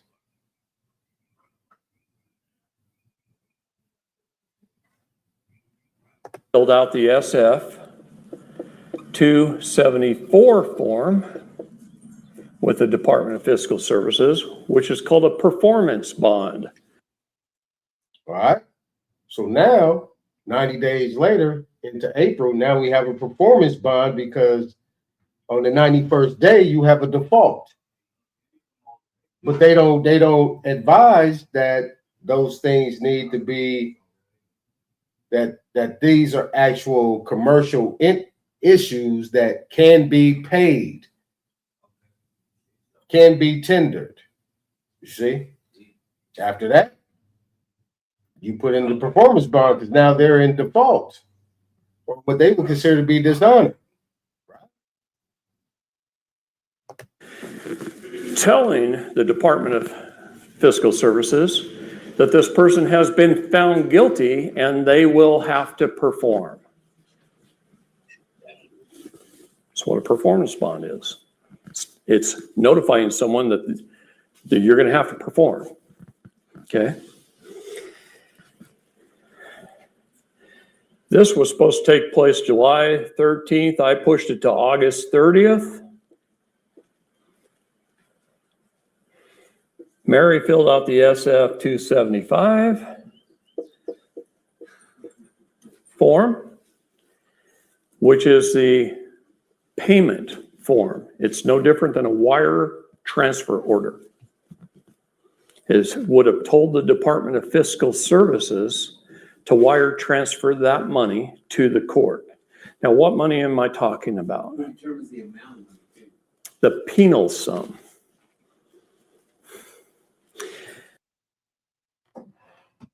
Now, we'll stop right there. So you guys get a clear idea. He kind of spelled it out pretty good. You know, he had his whiteboard up there. He got the drawing and writing that stuff up. So we good. So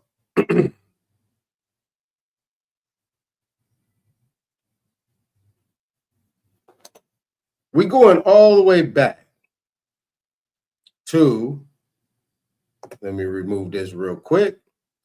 We're going to end off on this guy, Reverend Fried Chicken. This guy that defended Chow, an Asian, an older man, that ended the life of a young man over $1 bottle of water. So let's listen to this guy. Probably a Democrat. Who knows? But I know one thing, boy, he needed that. He needed that little bread. He definitely did. Chow executed a human being over a $1 bottle of water. Enjoy hell. Let's make that clear. If Rick Chow shot a man in the back stealing $1 bottle of water from his store, you do what you will. Because there's nothing to justify this back and forth. Was he right? Was he wrong? It doesn't matter. Taking a human life over a bottle of water is absolutely ridiculous. It's wrong under any way that you could possibly look at it. And that's why the state has gone out of their way to put this $1 bottle of water up, to put this picture up, because they want you to believe that this is what this case is about. So first, let's talk about the eyewitnesses. And the reason I want to talk about the eyewitnesses first is, remember, and I wrote down a quote that the state said, cameras don't lie. For 17 seconds, you could have played the camera. For 17 minutes, you could have played these cameras. If you remember, these witnesses got on the stand, they sat in front of you, and I asked them questions. They looked directly at you. They were talking about what they remember. They were talking about their memories and how important that is. And then I started asking them questions from right there. You remember? I said, no, I'm not trying to be rude, but I remember you talking to 911. Do you remember that? Yeah. And you said something different to the 911 tape that you're saying right here today. I asked another person, Isn't it true that we don't interview witnesses together because they can get their stories together and their brains could get something that didn't really happen? Yeah. And that's on video, correct? Cameras don't lie. And they called 911, and in the 911 call, they said they didn't see anything, correct? Cameras don't lie. But don't you remember, and I asked one of the witnesses, isn't it true that you told them something and they said that was completely impossible? Well, yeah. And then they've met with you, they've talked to you, they've interviewed you and put you on the stand and you told something different. Cameras don't lie. So why are we sitting here and not watching those videos? Why didn't the state give you the 911 call? Why didn't they give you the videos? Why didn't they give you the information? If cameras don't lie. The rest of the story. I talked to one of the investigators and officers as he took the stand. Remember, we asked him, what is important as an investigator? It's important to get the facts. It's important to get the information. It's important to get the evidence as close to the incident as possible. So we can do what? Remember the question I asked him? So we can give all the information to the jury. The rest of the story. Because what we don't want to do is subject and put our emotions in there, our personal beliefs, our subjective decisions. That's what's happened. The rest of the story. For some reason, the state of South Carolina doesn't want to give it to you. If Rick Chow executed a human being over a $1 bottle of water, enjoy hell. Let's make that clear. If Rick Chow— Now, do you really think that the prosecution is going to give up that video? Because the video going to make him guilty. He's going to get a jury that's going to rule against him. That's what's going to happen. That's what's going to happen. So why didn't the prosecution give up that video? To create what? Reasonable doubt. The jury's got to find in his favor. You don't think they're working together? But like I said, why is he even representing this child who actually shot this young man? He's dead. Somebody shot him. Who did it? And he was shot in the back. Was it the police? Who did it? I don't get it. But maybe somebody does.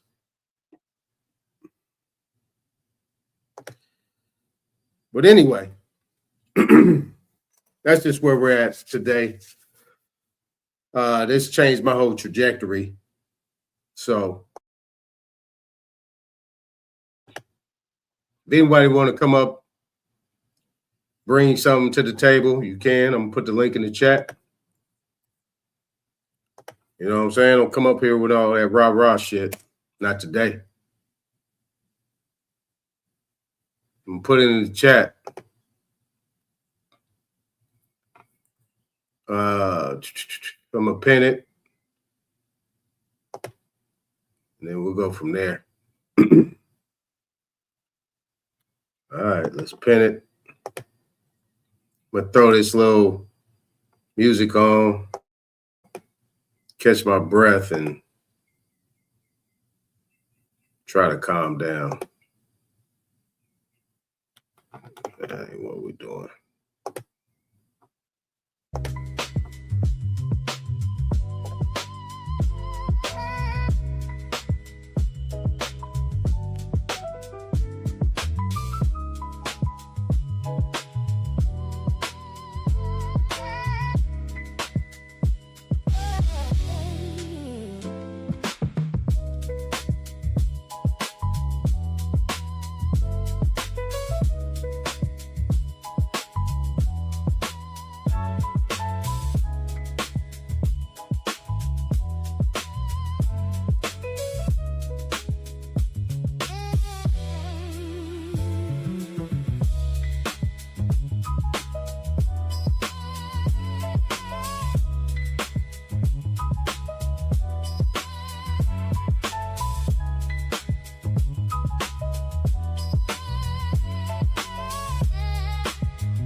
My sister.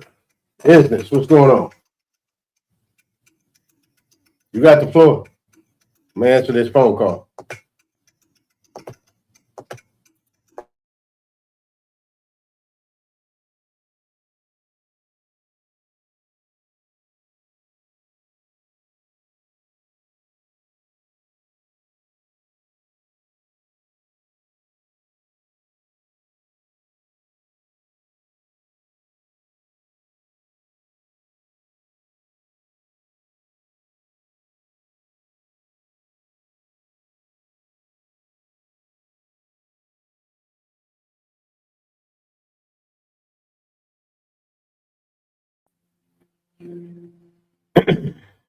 Business, you there?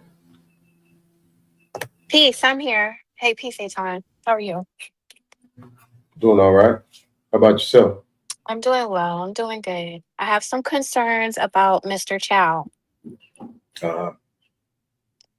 Where was the coverage? I mean, we heard that when it first happened, but when this went to trial,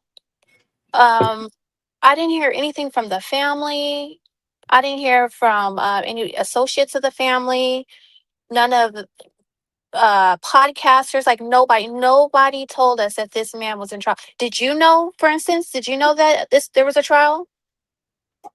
No. I saw it. I heard about it watching OG channel yesterday. He put it up there.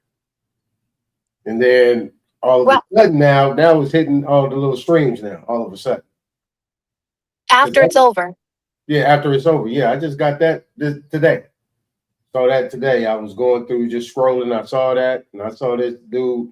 Actually, I pulled it up because I thought he was going against him, like he was representing the family, but he actually was representing him. I said, shit, I changed the whole thing. I thought OG said that the police shot him in the back because he said the police aggressively approached him, and then he ran, and then he was shot in the back. So even OG had the information wrong. Because when I saw the Asian guy walking out, I said, that dude right there is police? He didn't look like police to me. He looked too old to be the police. So, yeah. Nobody knew about that. Can you hear me? So I think there should be like a second trial. The son should be charged. And so it's not too late for some sort of justice for the people to kind of turn up a little bit and put a little pressure. I think the community was way too quiet about this. I'm just saying now I think we should take kind of personal responsibility because nobody talked about it. There was no alert. There was no nationwide alert that this was going on. Well, but this is the thing. The DA got it. The DA suppressed it. You could tell he suppressed it. He probably talked to the family, keep this on wraps. This, it might go wrong if you make this public. And, the jury as, persuading. They ran the whole gamut right there. That was a gamut. They ran against that family. I know that for a fact. I've been in these situations too many times to know when I know there's a gamut going on. And that DA's office, they did that. They did that swell. Now, I'm pretty sure that Asian probably had a little remote and probably hit that button and cut off the video. So there was no video to be seen. There's a video to be seen. Yeah, maybe. There's a video. I saw the video of the little boy. He picked up the water and then put the water back. You could see him literally taking the water and putting it back inside the shelf. Now, is there any video of the Asian child?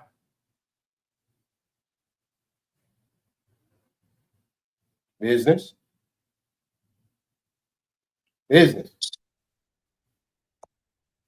Hello? Yeah. I'm here. Is there any video of child doing anything? Oh, that video. No. But there is no video, but there are witnesses who say that Chow, the little boy was running away. He didn't pose no type of threat. He was just trying to run. All his stuff is falling. and everything. And the man and his son was running after him, and then he pulled out a firearm and unalived this poor child. So there is witnesses. There's no video, but there are witnesses, and they all corroborate that that little boy was innocent. And you remember the portion where Reverend Fried Chicken, that's what I'm calling him, put on a nice little act up there, which they good at. He talking about, well, isn't it all right to interrogate them? He didn't use the word interrogate, but to question them separately. Why you need to question them separately? What's the point? And he said, well, because, so they could corroborate their stories together and get their stories straight. Say what? When you have proof, hearsay evidence is another thing. It's called my word against yours. It's called my word against yours. I don't know why none of you always come up here hot like that. My word against yours. But if you got witnesses that witness what happened, 2 or more people, that's enough for a conviction.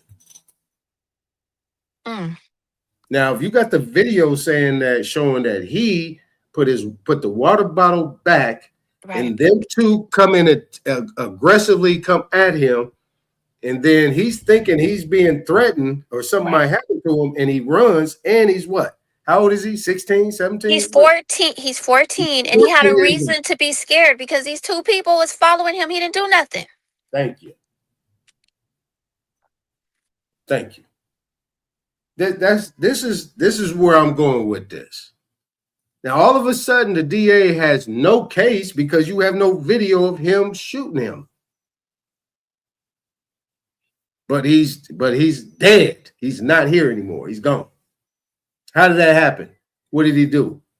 Trip? Did he die running? Out of breath? What happened? This is what I'm saying. I mean, at the end it's just too many issues with this. Number one, this nigga shouldn't even took that case. You already know what time it is.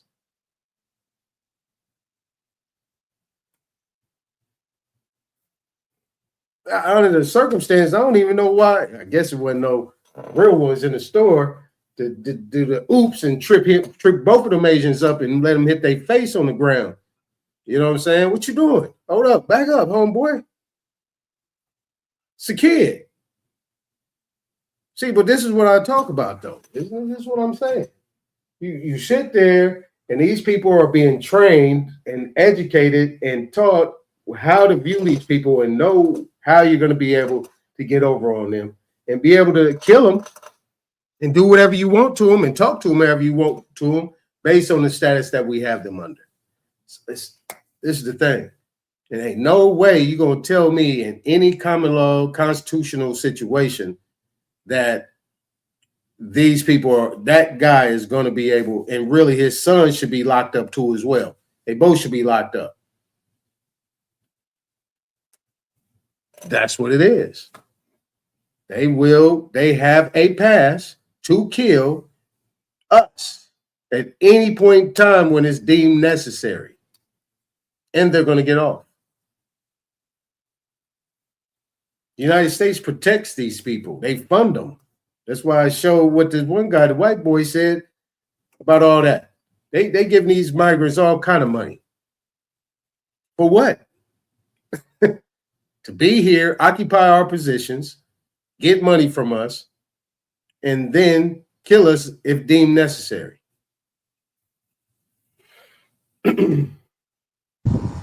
Yeah, but they shouldn't. Oh, go ahead. Sorry. Oh no, I'll fall back. Hi. I was just going to say they shouldn't be allowed to get off. And the only reason they're being allowed to get off is because we don't know our true status and our true power. If we knew those things and we stood up and stood against what they're doing, number one, he wouldn't be labeled as black in this court case. There would be a proper type of person representing him, not someone who's underneath the bar. And these people would immediately be deported, if not given capital punishment for what they've done.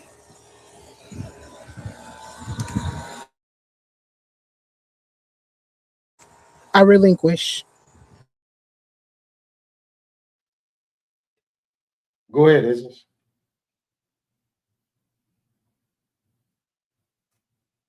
Go ahead.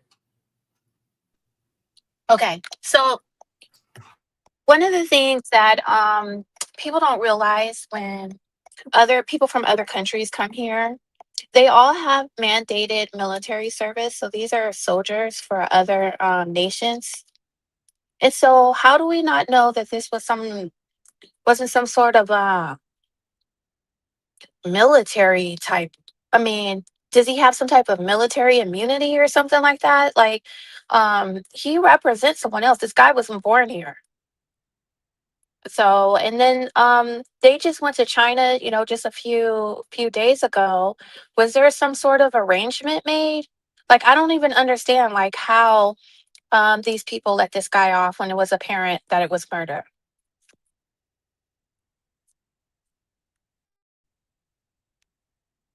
Yeah, that's crazy. I had no idea they even went to trial over it.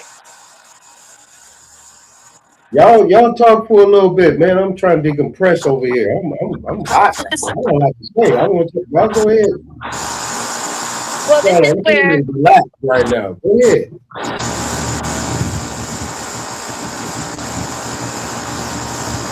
And the concept about them being military, whenever I worked in government, all of those people coming over were military, and I didn't know that.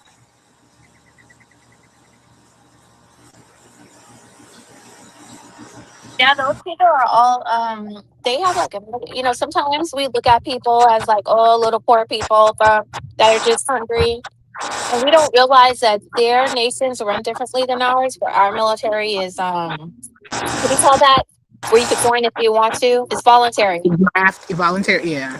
Right. Theirs isn't. Theirs is And compulsory. right. And I think one of the first conversations that I had with Aton, I was trying to show him that they had like Chinese police stations here. And so they're being monitored here. Oh yeah, big time. Right. And they're being So threatened if they get into this culture and they decide they don't want to listen. The people that they have still there, like in China, they immediately snatch them up and they torture them, all types of things. I happen to be like ear hustling a woman in CVS, and she was on the phone with her attorney trying to get her mother out of there, and they said, that she had to turn herself into CCP in order to get her mother, but she said she already knows that if she turns herself in, that's the end of it for her and her mother. wow. Yeah. Wow. And so these people and those practices are allowed to exist here in the United States, right? Like nobody. I think there is like a couple raids of those police stations where we know about it, but those are just the ones that we know about. They're allowed to exist. Then you have on top of that, I know you remember the story with the labs, where that Chinese dude had labs, illegal labs here in California. And the federal government didn't want to do nothing about it. They pretended they wouldn't answer I think it was like Bakersfield or something like that. Right? It was one of them towns. And like the Bakersfield people were trying to call the CDC, like nobody responded. He had Ebola in there, he had COVID. So the gist of what I'm trying to say is nothing happened to that man. I think they just busted him in Las Vegas for opening up another one. He had one. They have some out here too, like in San Francisco, where they're making illegal food substances out of chemicals, and they're selling it to places like Whole Foods and as health food. There's a lot of fake rice, everything from these labs right here in California. So they're allowed to run business like that, right? And so now we see this little boy who was clearly unalived, and that was allowed to happen. There's no deportation. Then people who are so mad about immigrants ain't saying nothing. Them super Republicans that, we'll talk about the Somalians. aren't saying anything about this particular story. So I'm just wondering, like, is there something more to Mr. Chow? Oh yeah. If we did, I'm sure if we did a topical dive on the situation, we'd find some serious stuff. Not even going deep.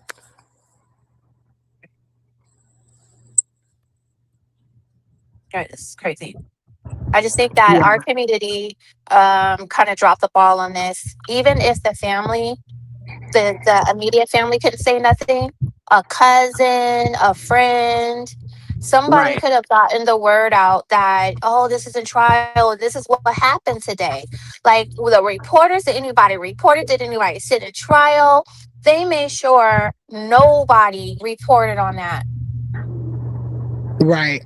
And if people were, they're out, the algorithm must have suppressed it where we didn't see it, because I didn't see any. I knew it happened, and they did turn up on the store after it happened, but that was like 2 years ago.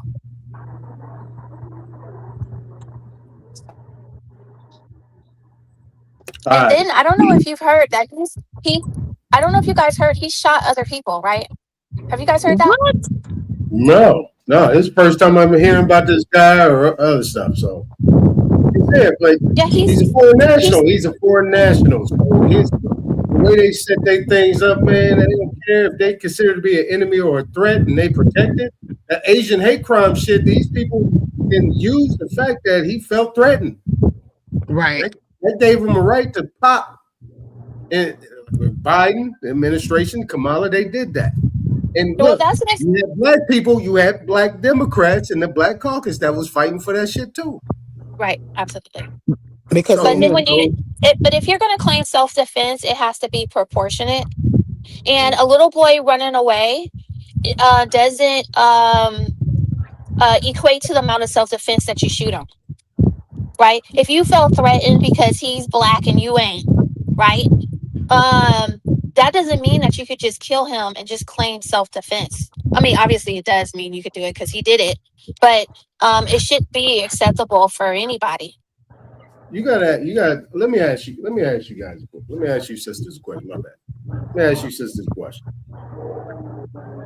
What was the purpose of this Asian hate crime thing? What was the purpose? How was it established? If y'all remember, let's go back. For the listeners, let's go back. What happened for this Asian hate crime bill to come into play? I would say in the early 2000s, 2003, 4, and probably even before, there were a bunch of situations where Asians were being accosted in their homes and in the streets. Also at their businesses, they were being targeted because they're known to have jewelry, money, the whole story about the money in the mattress. And, I seen it firsthand. I had one of my neighbors have their house invaded, and they, like 30 people came running into my house crying, and I couldn't understand a word they were saying, but basically one of these groups, and they were, some of our youth, had gone into their home and stolen their video game at gunpoint. Okay. Yeah. And also a lot of the ones that we were seeing on social media when they were just like conveniently a camera watching some little quote unquote Negro kids robbing an Asian or doing something crazy to an Asian. It came out later that those were propaganda pieces, and people from Canada were paid to come into the United States to film to make it look like things were being happened to Asians more. Because one of the things that we have to realize that all people get robbed, and so just for the fact that you're getting robbed doesn't mean that you're a special, that you're somehow more special than anybody else. But what really was happening is some people came forward from Canada saying that a lot of those videos were manufactured. No, I believe it. I believe, even though I'd seen it firsthand. Right. That's not to say that they weren't told to do that. Right. Because these people were part of a gang. They were part of and all those gangs are controlled outside of themselves. Right. And there's been plenty of times back in the day Cats walk in the store and walk out and be like, oh, bye-bye. You know what I mean? Not the extra stuff. But that where Isness went with it is where I was at. They started showing that because that Asian crime bill didn't come in until Biden got in office. As soon as he got in, they ran that.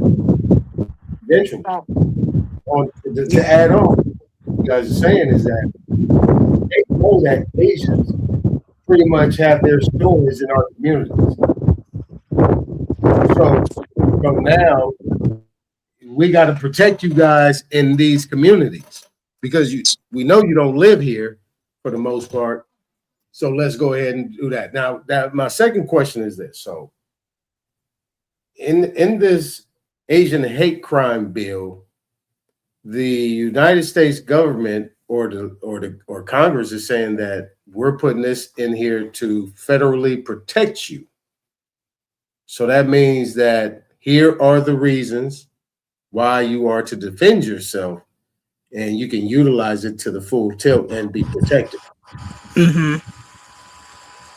So I feel like, and excuse, the wind is blowing and my air conditioner is on, so it might be noisy.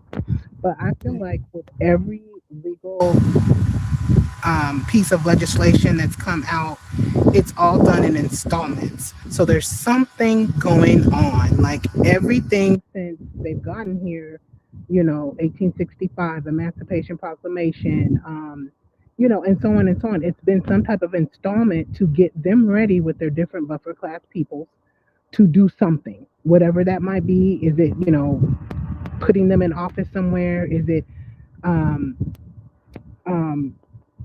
I can't even think of my word, but keeping them from any type of repercussions for their actions, then that's what it is. And we have to really look at this legislation and read it word for word to see what is it that they're planning. Is it something to do like that Manchurian candidate? I'm not sure. Like Isna said, they have police stations, outposts, they own land, and they're supposedly the people that are enemies. And I think that's 100% seditious. That shouldn't be allowed. Okay. So if you are federally protected, and we know that the district attorney's office and the courts are all under federal jurisdiction for the most part, even though it's state, they're under federal jurisdiction. Now, my next question is, being that they do have the crime bill put together, there had to be a reason why they did that. Now, we don't know the reason.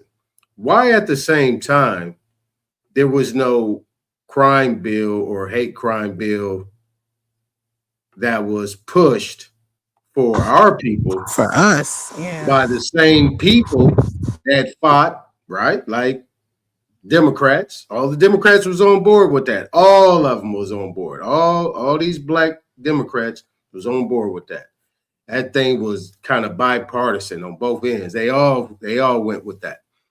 So why is that not an issue, and why is that not even being talked about? All right. It just got a label, black on black crime. That's it. They cool with that. They cool with that. Now I'm gonna get with you real quick, Chief IM, because what I want to do is, and then I'm not going to harp on this video, but I want to give us a tidbit what we can take out of this. Watch this. Let's come forward. Cameras don't lie. And they called 911, and in the 911 call, they said they didn't see anything, correct? Cameras don't lie. But don't you remember, and I asked one of the witnesses, isn't it true that you told them something and they said that was completely impossible? Well, yeah. And then they've met with you, they've talked to you, they've interviewed you and put you on the stand, and you told something different. Cameras don't lie. So why are we sitting here and not watching those videos? Why didn't the state give you the 911 calls? Why didn't they give you the videos? Why didn't they give you the information? If cameras don't lie. The rest of the story. I talked to one of the investigators and officers as he took the stand. Remember, we asked him, what is important as an investigator? It's important to get the facts. It's important to get the information. It's important to get the evidence. As close. It's important to get the facts. Is it important to get the evidence? All right, that's where I want to be, right there. Let's come back. And officers as he took the stand. Remember, we asked him, what is important as an investigator? It's important to get the facts. It's important to get the information. It's important to get the evidence as close to the incident as possible. So we can do what? Remember the question I asked him? So we can give all the information to the jury. The rest of the story. Because what we don't want to do is subject and put our emotions in there, our personal beliefs, our subjective decisions. That's what's happened. All right. Subjective. Emotions, feelings. The rest of the story. But for some reason, the state of South Carolina doesn't want to give it to you. If Rick Chow executed a human being over a $1 bottle of water, enjoy hell. All right. Just want to bring that up here. Let me get Chief I Am. Chief I Am, you got the floor. Peace, Aton. How you out? Doing well. How everything? Shit, man. Just watching the world turn, man, and discuss, man. A disgusting display of what we refer to as justice. I'm familiar with the case. Yeah, man, they killed that boy, man. You know, they killed him. They followed him through the store, chased him down, smoked him in the street like a rabid dog. You know, and I've been listening a little bit. I kind of came in on the back end of the conversation, but it sounds like you guys are trying to find some logic in the ruling from the court, the lower courts. No logic. No, I'm not trying to find logic in none of that. I started off with this. This changed my whole. I had a whole nother game plan. That shit went out the window when I seen this shit. The bottom line is that you got a nigga up here representing the Asian in probably a predominant black neighborhood, smoked a nigga, and he representing him up there, motherfucking tap dancing and Reverend Fried Chicken and shit. Fuck that. That's crazy. And I wouldn't give a damn if he did it or not. I don't care whatever that little brother did. You don't. Are you talking about the attorney for the defense? Yeah, that's him. That was the attorney for the defense right here. That was him. So this is the thing, man. This is what I really kind of called in for, man. Zechariah 11:15 says, all oppressors, slayers, and hold themselves not guilty, man. And yes, is there a brother that's administrating?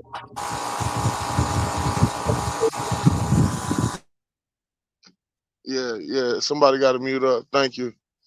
So yeah, is it a so-called brother that's representing this Asian family or whatever they're connected to get this not guilty verdict? Yes, but at the end of the day, man, you're dealing with law merchant, you're dealing with maritime law, and ultimately the judge has the utmost discretion. And there's no way, no living soul on the planet's life is worth $1 worth of refined and contaminated water, man. I said the same thing. I said that water probably got plastic in it, probably ain't no good. And these niggas smoked him over $1 bottle of water, and that shit was probably, if it's $1, that shit was 99 cents. That's the worst water you ever want to get. That shit probably sewer water. Yeah, right. And then when you get into like the self-defense laws and the armed defendant or the armed plaintiff laws, right? There has to be a situation where they're fleeing and then they defend themselves. These Moabites, these Asians, they chased this brother out the store, man. Like, there's no way it makes any sense Right. It has At to be an all. offense. It has to be an Look, offense for there to be a defense. anything under $900 is considered to be a misdemeanor or a civil crime. I mean, that shit is nothing but a citation. Right. That's how you know this is the barometer to see what we gonna do. That's what I'm saying. Exactly. Like, you know what? If you said we're trying to find the logic. I'm trying to find the logic. Is where was the community? Where was everybody? Where was everybody like, this dude is on trial right now. Let's keep let's keep a watch on these people because we know what these people be doing, right? We seen this with Trayvon. So it ain't like it's new and, oh my goodness, maybe. Nah, somebody, just like with Carmelo, everybody is like watching Carmelo, that little Carmelo story. And this was a major story. So for it to sit under the radar, even the facts, like I didn't find out until after he was found not guilty that he shot 2 other people. One guy got shot in the legs. They shot up some lady's car. This man has been out there. Nothing has ever happened to him. So the police are sanctioning him to actually go out there and murk somebody, just like how Chud was out there antagonizing people. Well, this man has been out there. This is not just some little old storekeeper. This guy has shot people before. And for the community to not have all, now we're all reacting. We're all like, what do you call it? After quarterbacking after the game or something, however you say that. Yeah, Monday night quarterbacking. Yeah. Right. But we should have been alerted. And I think that the family, they messed up on this one. This is what I'm saying. I mean, what the hell? This dude been doing this all this time, and they let this guy stay up in there. Where was this at? What state is this in? Let me say this. South Carolina. Let me say this, man. Where Dylan Roof was able to go up and shoot up that church and go and eat some food after. It's the same state. Okay, go on. Sorry. And that's South Carolina. That's supposed to be where niggas. Yeah. Dylan Roof was in Michigan. South Carolina. Like we say, certain people be talking about South Carolina. Niggas run South Carolina. Oh yeah. Okay. Niggas, look. This is what I be trying. That's what I be saying. This is what I be trying to tell brothers and sisters, man. Stop talking. I thought you just gave me the flow. No, I'm talking to Isness about some of these people that be out here talking that tough shit, and they ain't talking about they states and niggas and yeah, shut up. Well, I don't know if you hear these people if you hear these people in New York, they always like, oh, I'm from South Carolina. I'm from South. Everybody and their mama from South Carolina. Okay, South Carolina, where are you at? Okay, go on. Sorry. Go ahead. But that just shows. All I want to say is, man, this is the proof in the pudding that, regardless of notice, right? Isn't you said something that was very specific, man. In law, everything requires notice. There should be a body of people that gives notice to our people that these things are going on, right? But there's not a body, so we have to depend on the news, social media, to get the news for these individual state sanctioned killings, right? Because they're state sanctioned killings. That's what they actually are. And every time the offender is a foreigner that's not from this land, and they are executing divine justice. I mean, these are murders, and it's crazy that we can go on these other podcasts and platforms, and we'll hear people talk about, like Aton just said, that we run stuff over here on our land. I think that's the problem, man. We got to deal with reality, man. Like, these foreigners come from all different. I mean, you got Arabian foreigners, African foreigners, Chinese, Japanese, European. When they come over here and they act a fool in their own countries, they can't even do this type of stuff. It's not. Yeah, it's not even a question. But they come over here, and the system is set up to kill the original people, man. And that's what lets me know that,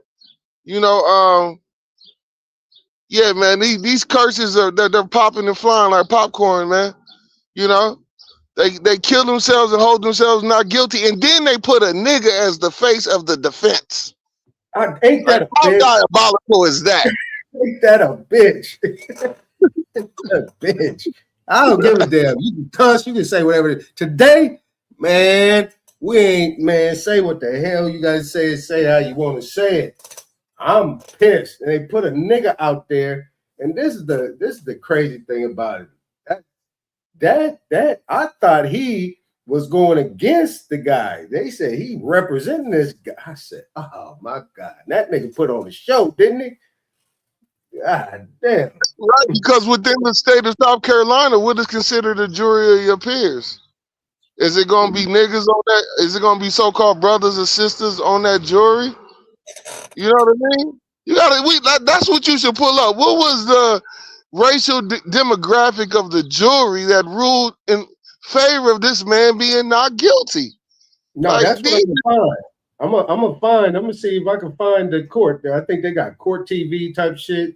I'm gonna see if I can find that and look over the examinations, what the attorneys were saying, what the DA was saying. I heard they were white. Mm. All white, huh? No Negroes on the no Negro. Shit, that ain't a jury of his peers. That was a brother, man. He might have been mixed. He looked like he got a little bit of white in his blood, but a jury of peers. What part of South Carolina was they in? Do y'all know? Is it Columbia or something like that? I don't know. Yeah, with Columbia.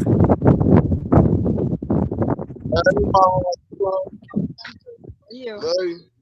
I love you too. Yes, man. What's up, where everybody else at? And we don't necessarily know that he was mixed because we come in all colors. We really do be having light-skinned people. Right. I didn't mean no disrespect by that. You're right. We do come in all colors. That's a fact. So I was just assuming that.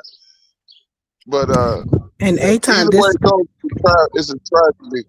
I mean, you know? Chief, this was reminding me of that Bible verse where it says, "And no one will buy you, and you'll be sold as bondsmen and bondswomen, and no one will even think to buy you." What is it? No one will redeem you. Deuteronomy 28:68. Yeah. Hey, mama, how you doing? Yeah. Say, what's going on? He has a Chinese store. I'm just playing. Nah. I'm at my brother's house. My family just walked in. That's it. Just showing love. That's it. Nah, I need to get Can we own stores in the Chinese hoods? We need to start doing that. You know what I mean? Cause be out of business in a week. In 30 days,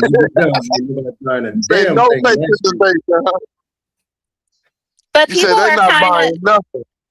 People are kind of on code because, I was in the city this weekend. I wanted to go get some Gatorade. And so I just drove until I found a convenient store. And it just so happened to be a Chinese store. Nobody was in that sucker. It was completely empty. So, I don't know if it's just a California thing, but we ain't really shopping at their businesses like that. Unless let's be Chinese food or something. They stink. Yeah. Nobody was up in there. I'm like, is this something wrong? Because it's not like my neighborhood or nothing like that. I'm like, did something happen here? But it was completely empty. Yeah, well, I go to a Chinese herb shop, but they got herbs up in there. They got certain things that I want. Now I can mess with them, but I remember one time I went down the way. They got a store in there. They got bullshit up in there too. They got a bunch of bullshit up in there. I'll never shop there again. But did you hear what they were saying? How they were using EBT and WIC to fill their shelves?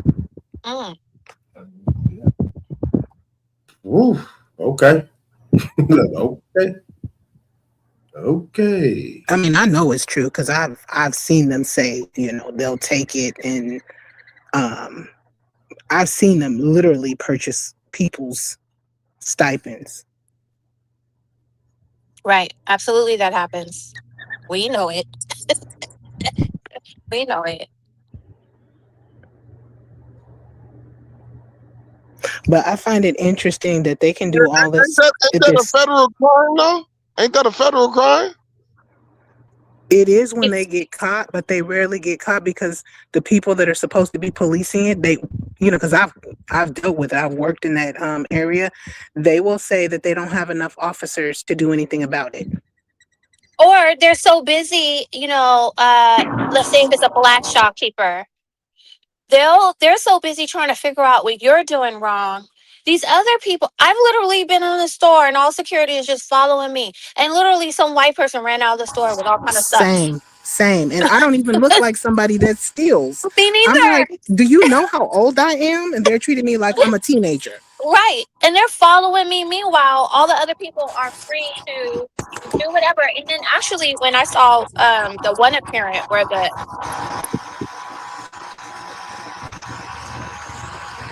other person ran out, they didn't even do anything.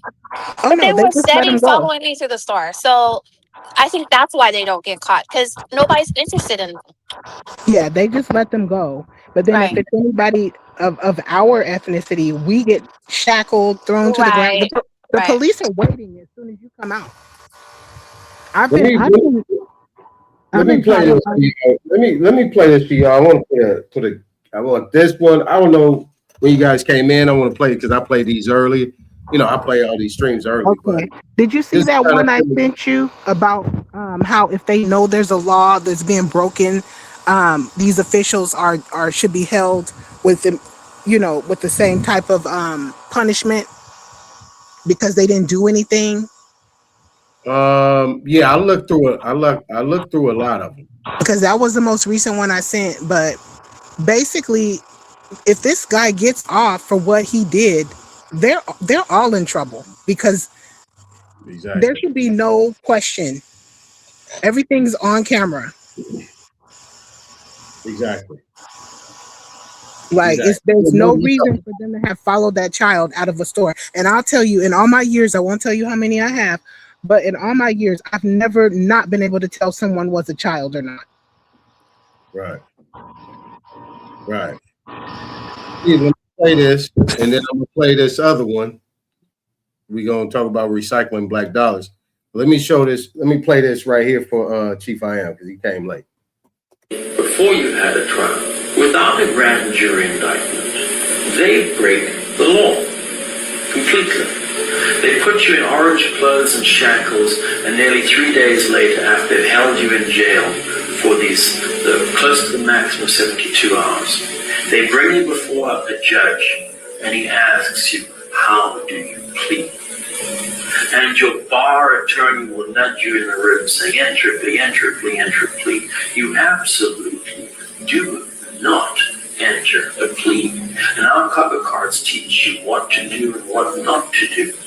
You want to demand to see the verified criminal complaint. Because most of the time the district attorneys give you a love letter about all these codes you broke. But the district attorney can't write a verified criminal complaint. They work for the government. They're not a real party of interest. A person, a citizen, has to pick up pen and paper and write a verified criminal complaint. Chief I Am, you there? Chief I Am, you there? Yeah, I hear. Yeah. Okay, so look, now we're gonna get out the emotion part of it, of that situation. Let's talk business. Under the circumstances, isn't this how this dude got old boy off? What he was talking about, right? What this guy is talking about, he got Chow off under those premises, right? But the one thing is that what this guy said, I want to kind of like tie it into so I can deliver it to you this way. The district attorney's office picked this up in the form of the state of South Carolina in what he was saying, right? So the flip side of it, What this guy is saying, it's got to be verified complaints, right? So you have verified complaints or verified statements from witnesses that seen what happened. And he got off on the fact that there was no camera. And that the district attorneys wouldn't provide the camera. All right, go ahead. Hopefully I didn't mess that up. I mean, yeah, I see where you're going with it. You're saying that the plaintiff or the state that brought the claim didn't correctly create the complaint. And I would say that. Okay, well, why are you waiting for Chief I Am and his No, response? I'm right here. Y'all can't hear me? Y'all can't hear me? Yeah, I can hear you. Okay. Oh, Okay, you can hear me. All right. okay. No, I heard someone say that, and I'm gonna go back to my original. Business. You Hello? can't hear Chief I Am? Is Chief I Am talking? Yes. Oh shit! Sorry. Excuse me. Okay, hold up. Well, I'm gonna go back out. Yeah, no, just I'm gonna remove you. Don't drop off. I'm gonna remove you for a second, and then I'm gonna bring you back. Okay. Listen. Chief I Am, talk. No, what I was saying is, it sounded like what you were saying is that the prosecution of the state created a complaint. Can you hear him? Is he talking? No. You can't hear him. Yeah, All right, just drop off. Go ahead and drop off and come back then. All right. Yeah, it just sounds like what you were saying was that the state who brought the claim against the Childs did not bring a verified complaint, and therefore it was basically ambiguous or confusing. And what I would say is that these are all state actors, man. That's what I was trying to tell the brother maybe a month ago, 2 months ago, that everything that's done on the state level, these are all commercial actors. They're acting under commerce, which is color of law. And the whole reason all these foreigners here is to extract and exact finances. And I hate to say it like this, but to ultimately kill and destroy the people of the land, and so it's not confusing to me that the state would bring a claim a murder claim that could be like, think about that. Like, right. Most prosecutors, when they bring their whole record, right, if they're trying to move up within the political their political station or their governmental station, their record is what is examined, right, by the previous ADAs or the prosecutors, right, for the state. And then ultimately they go federal, and then they go higher from that. So it's their record. So you got to think about this. This prosecutor was just defeated on a murder charge, right, by a so-called nigga. Right. Who is this nigga, Johnny Cochran? That's what I'm saying. Like, what do we like? This shit doesn't even make any sense at all. But they just put it out there to us, and this is in the height of all of this political turmoil, right, all of these things that are happening. It's really, for me, it's like, what are y'all gonna do, right? Like, I was listening to Corey Holcomb last night, and Craig Facts. I don't know if you know who Craig is. He from Cali too. He from out your way. He was like, yo, like, what is we gonna do about it? Because if they holding themselves not guilty, right, and are using our faces to do it, like, what recourse do you have if you not gonna put the mullet, the shotgun, or the axe in your own hand, right? Right. The sister brought up Trayvon Martin. I think he got killed, what, 12 years ago? Yeah, Trayvon Martin and the brother out here in Sacramento. Yeah, and we don't do nothing, bro. We just keep on trying to chase the money and ride around in shiny cars, and we're just, man, it's sad, bro. It's sad to see, man. They get $1 water, bro. $1 water, bro. And you know, I'm not saying he was absolutely one of us or it wasn't. I'm not for sure about that. I don't know his genealogy, who he was, who his parents were. But the way that they presented it to the public was that a crazy ass Asian who has multiple incidents of shooting people killed a black man over $1 water. Right. And he held his ass not guilty. What are y'all gonna do about it? Like, that's what I'm hearing. I mean, they're trying to incite. See, this is the thing, is trying to incite something. Now, this is just me. Take it. I'm not going to say too much, but my thing is this: at the end of the day, you know what I'm saying? There's a way to get things done quietly. But nevertheless, let's get over to this other portion of the thing I want to tie into that, and then I got yours ready too that you just gave me. None of your business. So I want to come over here back to him.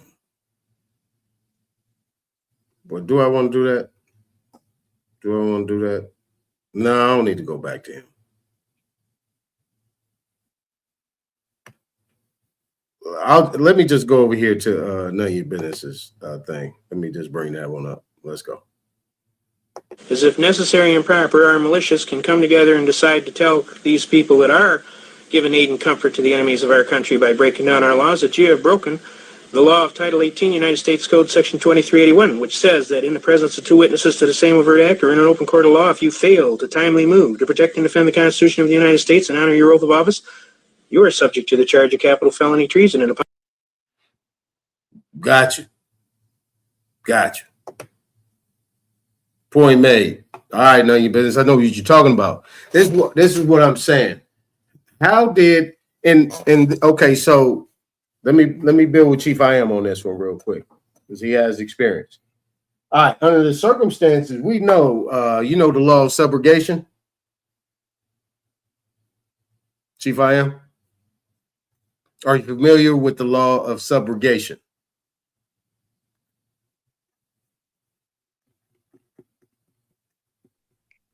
Okay, is he talking? No, he's not talking. He's on mute. Okay. All right. Law of subrogation. Chief I Am. I'm familiar with it. Yes. All right.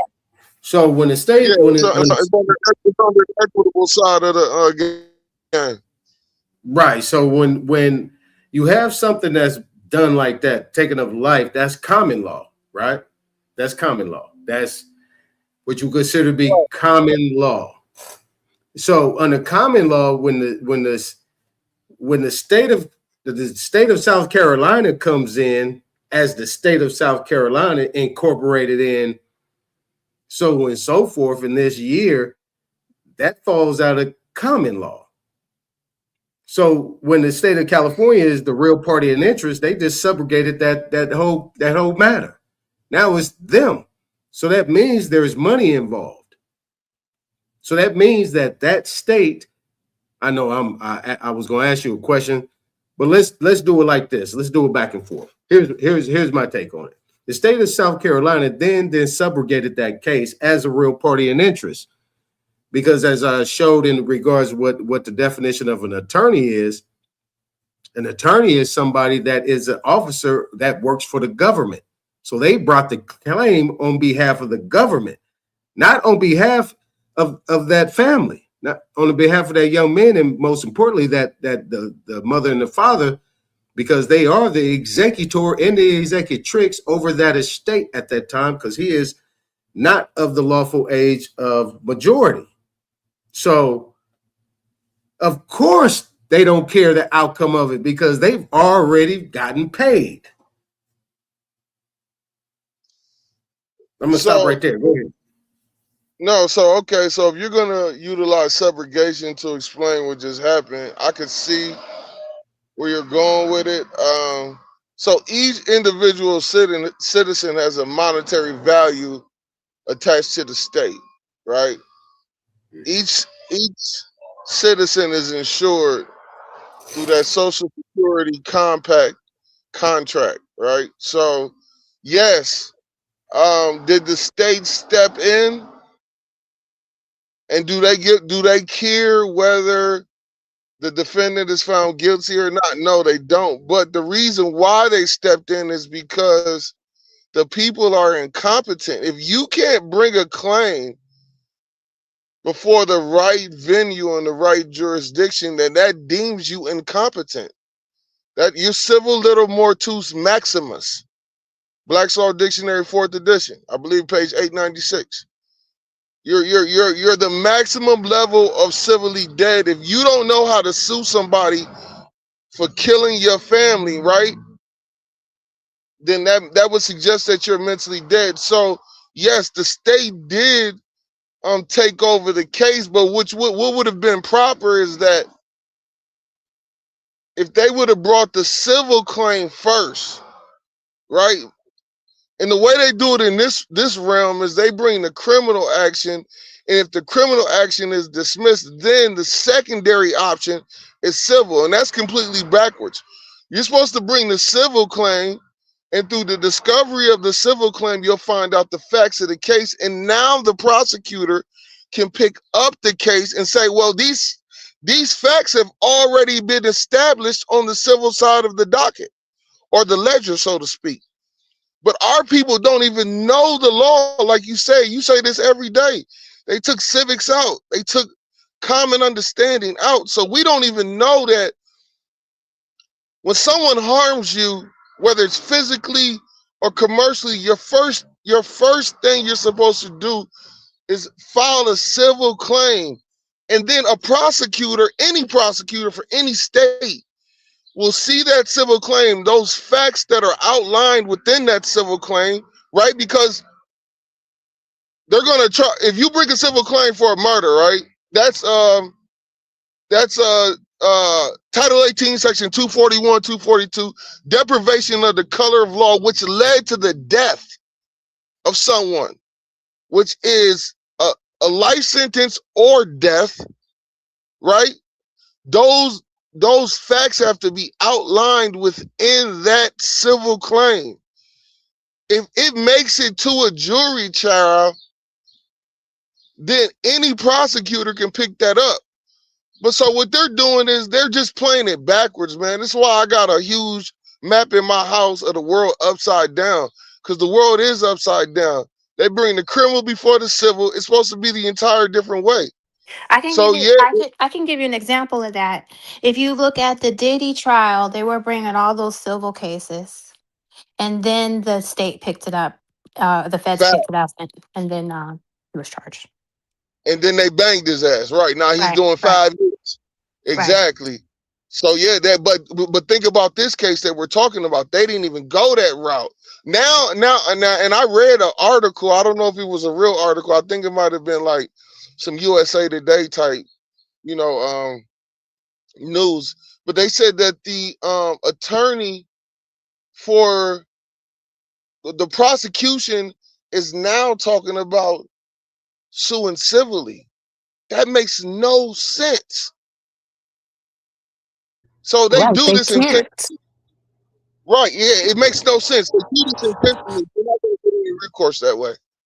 No redress.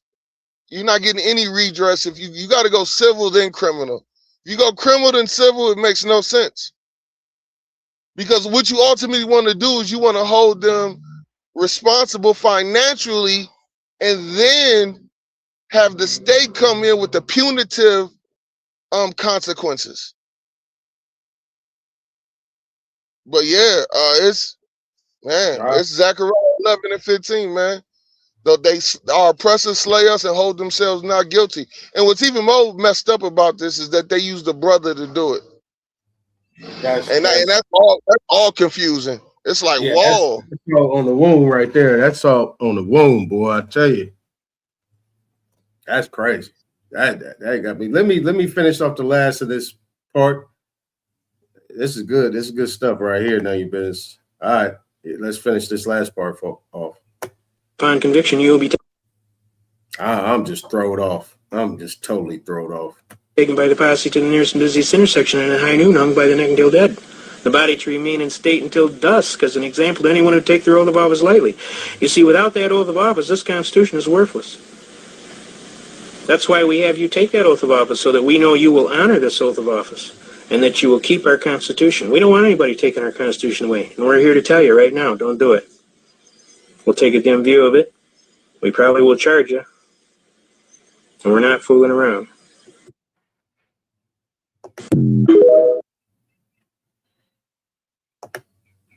All right. Let me say this too. No, that was good stuff too, Chief I Am. And I want to get back to the subrogation thing.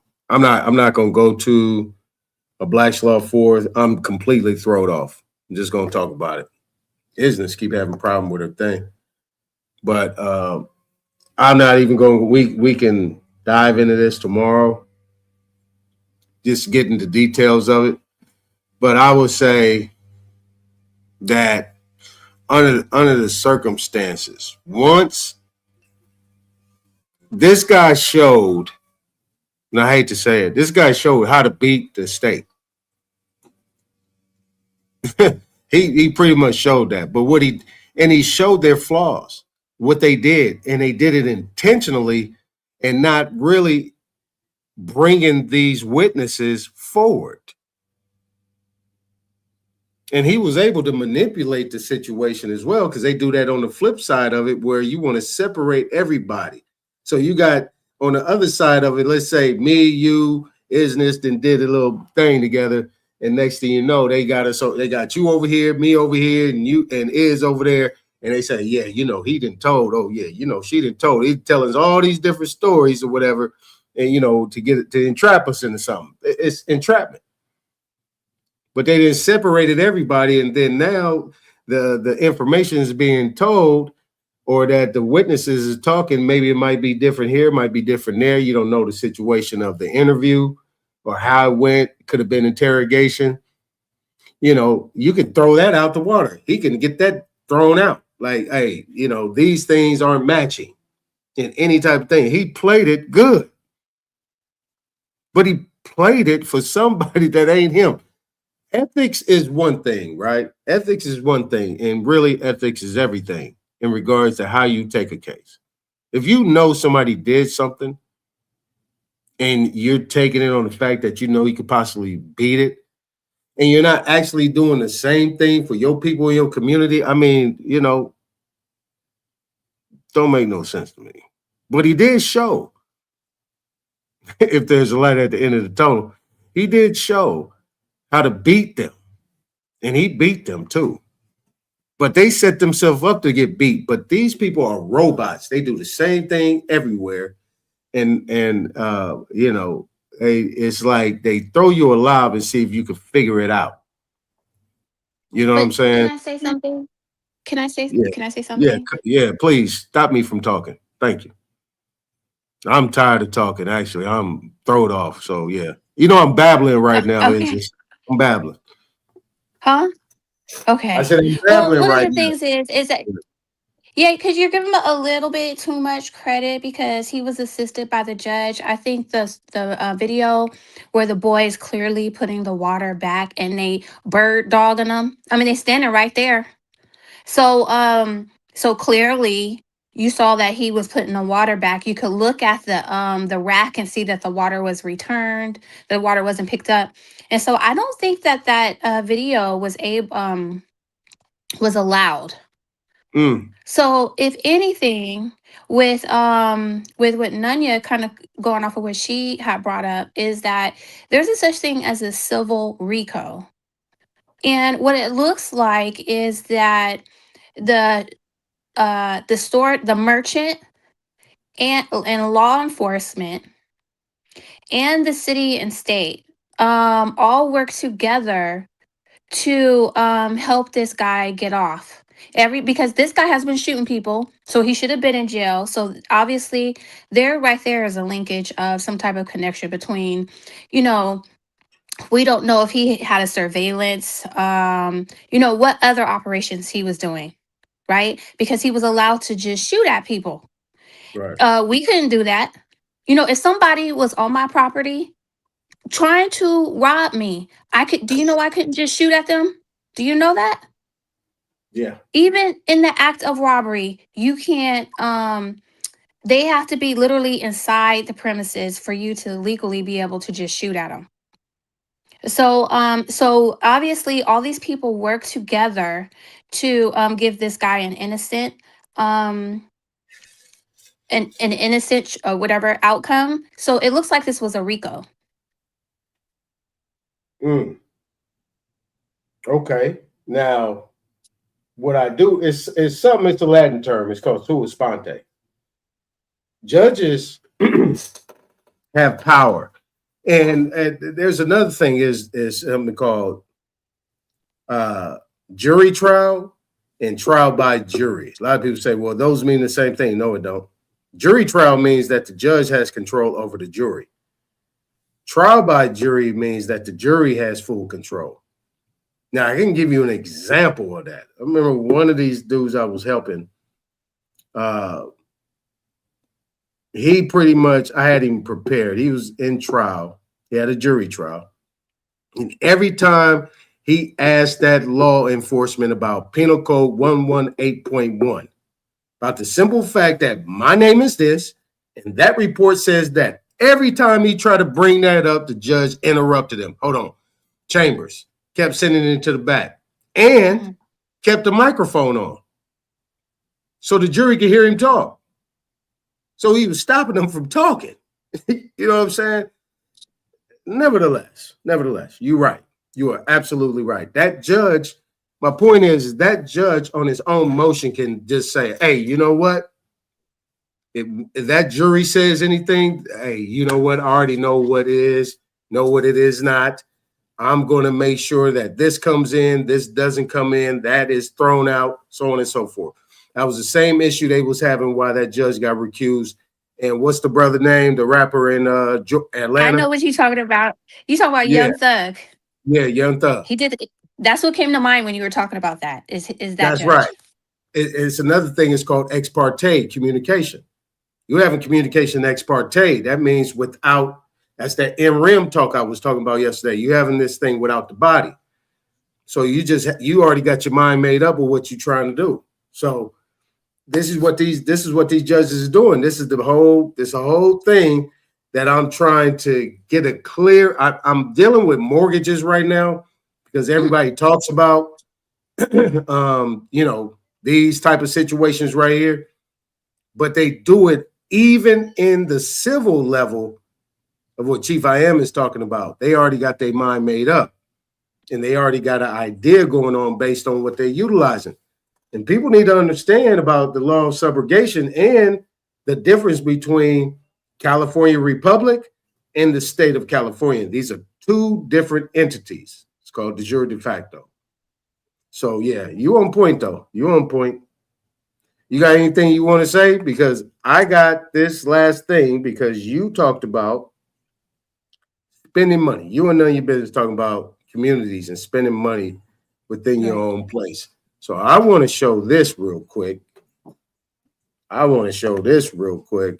Then we could kind of close out. I think we pretty much, y'all kind of leveled me out a little bit. Hold on. I've preached it. Podcast. Hold on. All right. Make sure everything working. Pastors posted it. Roland Martin said it. Even Greenwood Bank put it in their marketing. What is it? The black dollar only circulates in the community for 6 hours. The Asian dollar, 28 days. The Jewish community, 19. You heard that before, right? I know I have. And as a certified financial counselor, have I said it? Yes. And it sounds alarming. It sounds concerning. And it sounds like it's proof that we have a loyalty problem. But there's just one issue. There's no research behind it. It's propaganda. It dawned on me one day when I was repeating this, and I said, you know what? I never read a published journal or article about it. So I found Howard University fact-checking initiative. They traced the statistic all the way back to 1996 in a personal finance book, Talking Dollars Making Sense. The book cites the figure on page 18. There's zero reference to any study. There's no source name. There's no author credited. So where did it come from? Federal government has never tracked how long a dollar circulates in any racial community. There's no mechanism to do that. Economists say there's no scientific way to even measure it. Yet we repeat it. It's a way of connecting us to our own self-worth.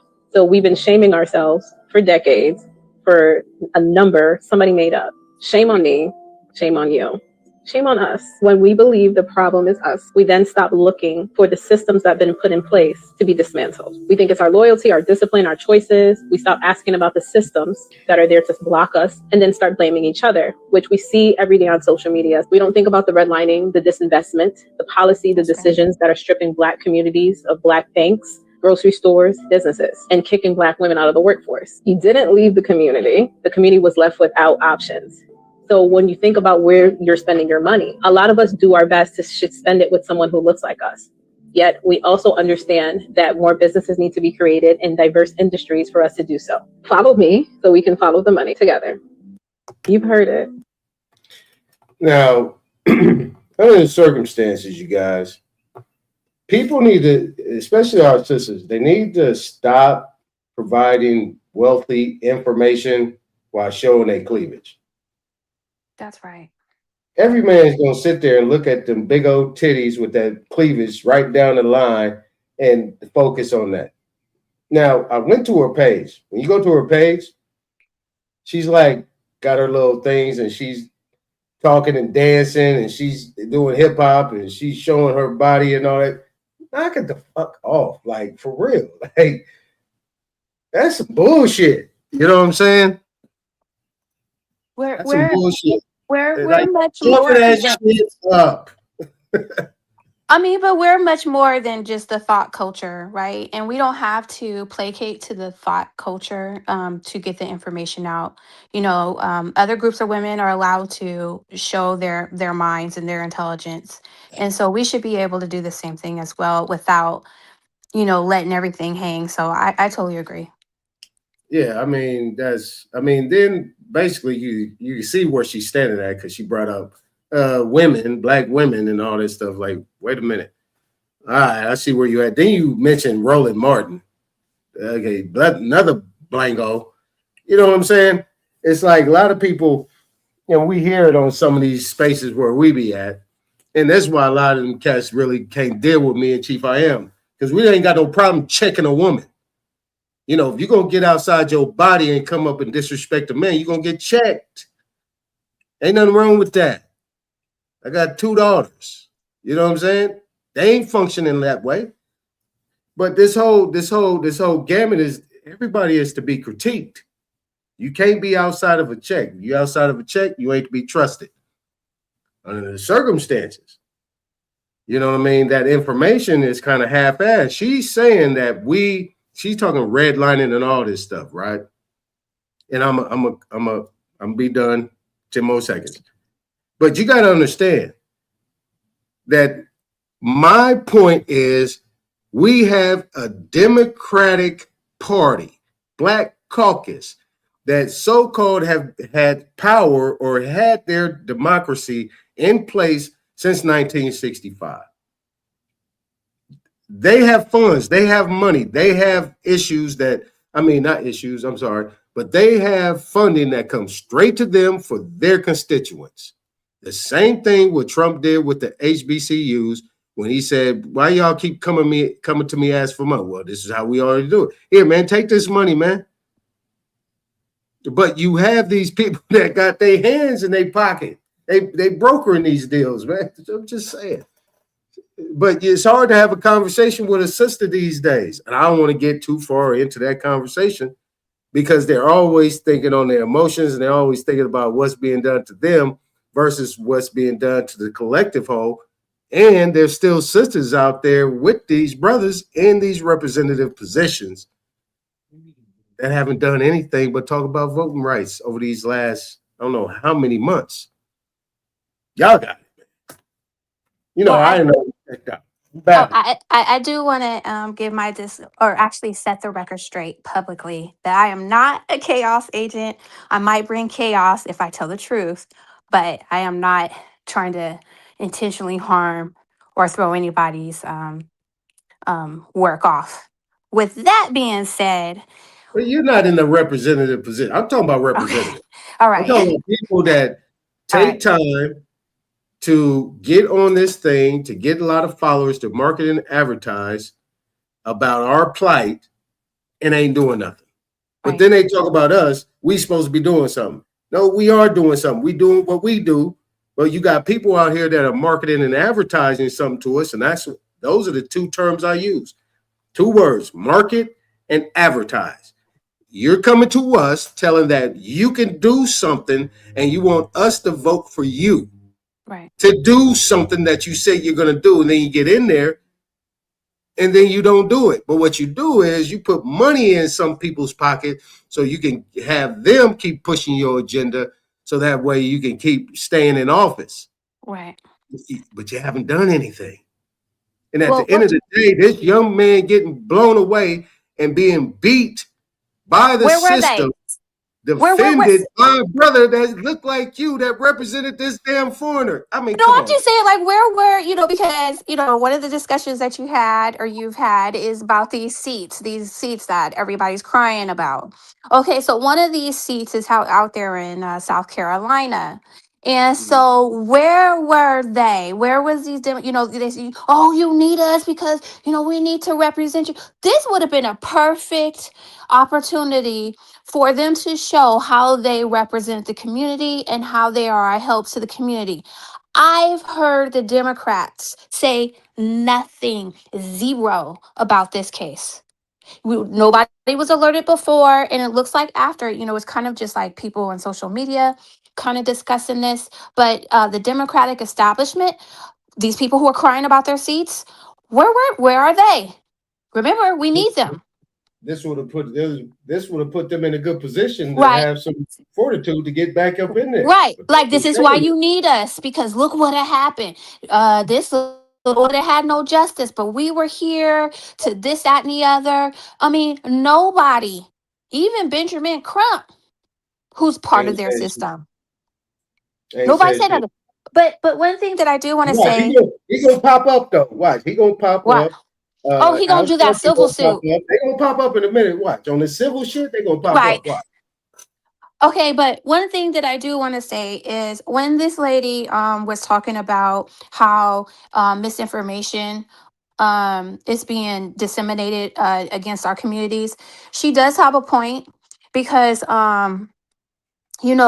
that we're always being told that we have to work harder, we got to lift ourselves up, all of this, y'all not doing the right thing. We're always being told that we're doing something wrong, and one of those things is you guys don't support each other, and we do, right? But and if you look at the money wise, these people are being supported by the government, as you just played the Somalian thing where they're getting trillions of dollars. So if the African is getting trillions of dollars, how much do you think the other communities are getting? And if you look in California, you can see where the other communities are getting busted now for their fraud, and that is in the $1 billion range. Like one guy, it's like, what, $50 million?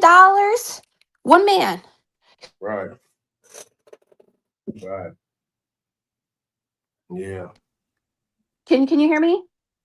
Yeah. I can So hear the point. you. You broke up there. Okay, the point that I'm trying to make is that sometimes we're always being scolded that this is what we need to do and y'all ain't buying with each other, you're not supporting each other, and yes we do. It's just that these people are being backed by either our government or theirs. So that's what I want to say. Yeah, she had a point. She had a point. But it went left. You know what I'm saying? With her point. It's like she started off with something, and that was like the base. She caught me on that, and I stopped listening. I said, "Okay, I could play this." But I didn't know she was getting off into Roland Martin and redlining and all this type of stuff, and so on and so forth. But if you got your constituents and they're talking about voters' rights, that was supposed to alleviate that shit, right, y'all? Redlining and all that, wasn't that supposed to alleviate that issue? Redlining and the discrimination, isn't that what civil rights supposed to have been about in the 60s? Right. I don't know. Chief, I am. What you got? What you got, brother? Life ain't worth what we think it's worth, man. To allow these people to take your family, nah, man. It ain't that, man. All the work, all the money in the world, all the property, all the loving from a woman ain't worth me going through knowing that some foreigner took one of my family members. And I'm not saying it's even better if that I would do less if it was one of our own people. I'm just saying this is it's consistent, man. It's consistent. It's every month. On top of month, we got a foreigner whacking one of our people. And the only reason we won't say our people is because we're divided by ideology. It's that Democratic Party that's telling us to coalesce with all these different groups of people. What's happening is we're being told that only if the person is white, right? That then we can be alarmed. So what does that do? That gives free range for Mr. Chow. That gives free range for that Gonzalez girl that was down there in Texas. That gives free range for the Negro peon, all these particular people like Candace Owens running around calling us, saying crazy stuff, disseminating bad information about us. So what's happening is that you know uh we're only focused on like a quarter of what's really going on, and we got three other quarters that we're not even paying attention to, we're not addressing it. So these people have free range.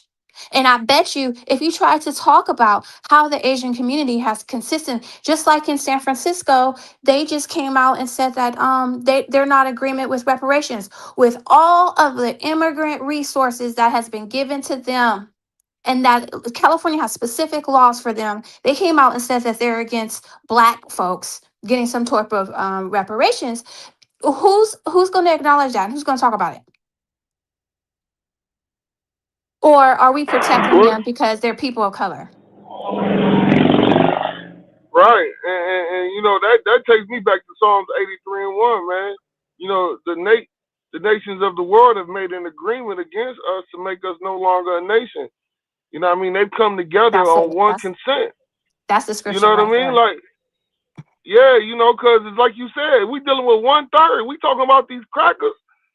What about these Asians? What about these Arabs? What about these Indians?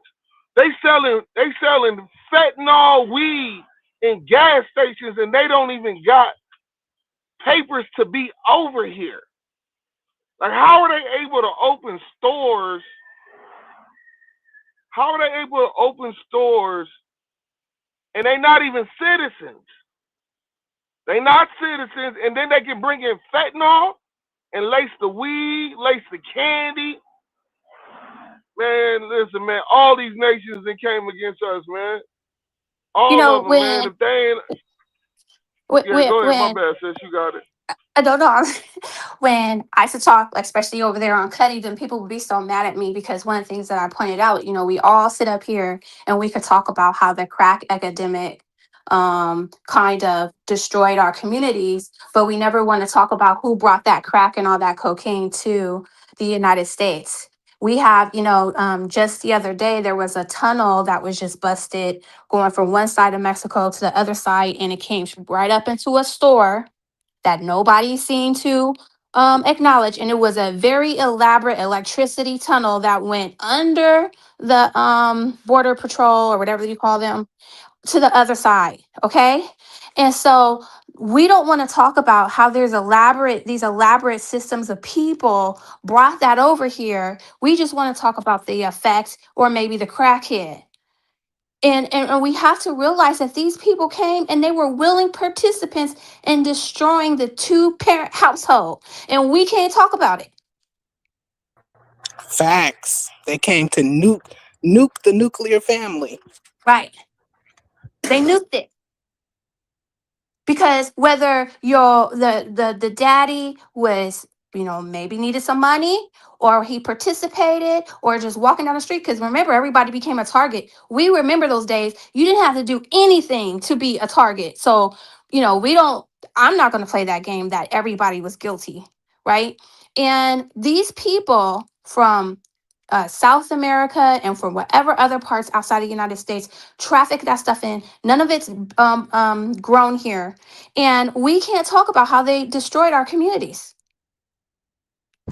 Right, because it's all being blamed on us because we were also considered willful participants, even though it was a form of entrapment and encroachment. It was entrapment, and we were bamboozled and encroached, like you said.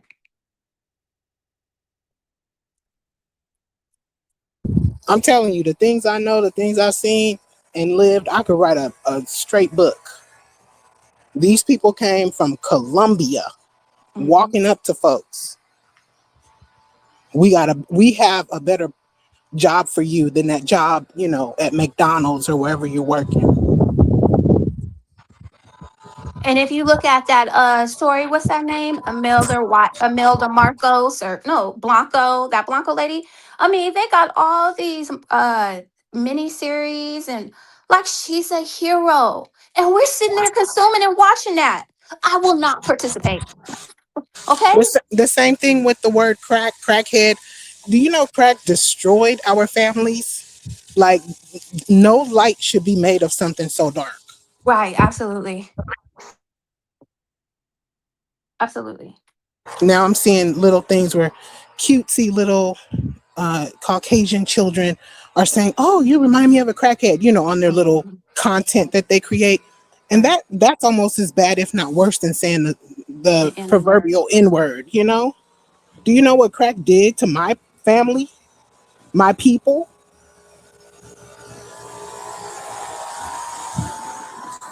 And now we got fentanyl, and they've already acknowledged that fentanyl is not manufactured in the United States.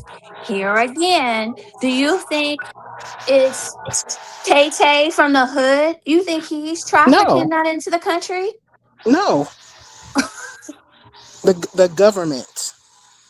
Yeah.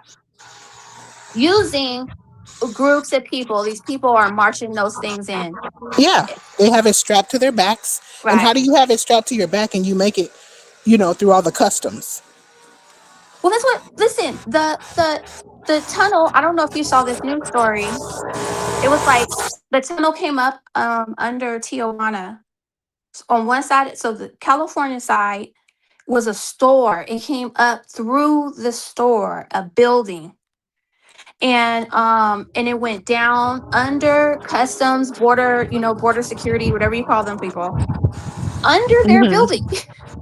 It makes And sense because we had all these tunnels already installed.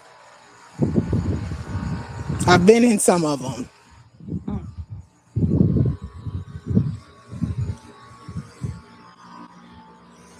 so if it could get that elaborate, where it's like lights on the walls, and you know, there, you know what I mean? Obviously, it's a big system that's happened, which was allowed to happen. Meanwhile, our community was targeted. But what I'm saying is other communities were part of that, and we're pretending like they weren't. That is my point. We're Oh yeah, pretending we're pretending that they all Mr. know. Chow ain't part of a bigger story. Yeah, they all know. Like he said, Psalms 83, they're all 83. Confederate. Right. And I was looking at that word Confederate, and when I looked in the Bible dictionary, Confederate is the same word as conspiracy. Wow. The fact that we still use federal at all, I mean, that's a sign to me. This government is part of the spiracy, if not the conspiracy. And it's also saying there's groups. We keep trying to pretend, we keep trying to delude ourselves thinking it's one the Ku Klux Klan. And now they even trying to, as Aton was talking about earlier, they trying to get them out of that story, right? Oh, that was us, right? So the thing is that it's a confederation of people. It's a confederation of people. It's not just one group.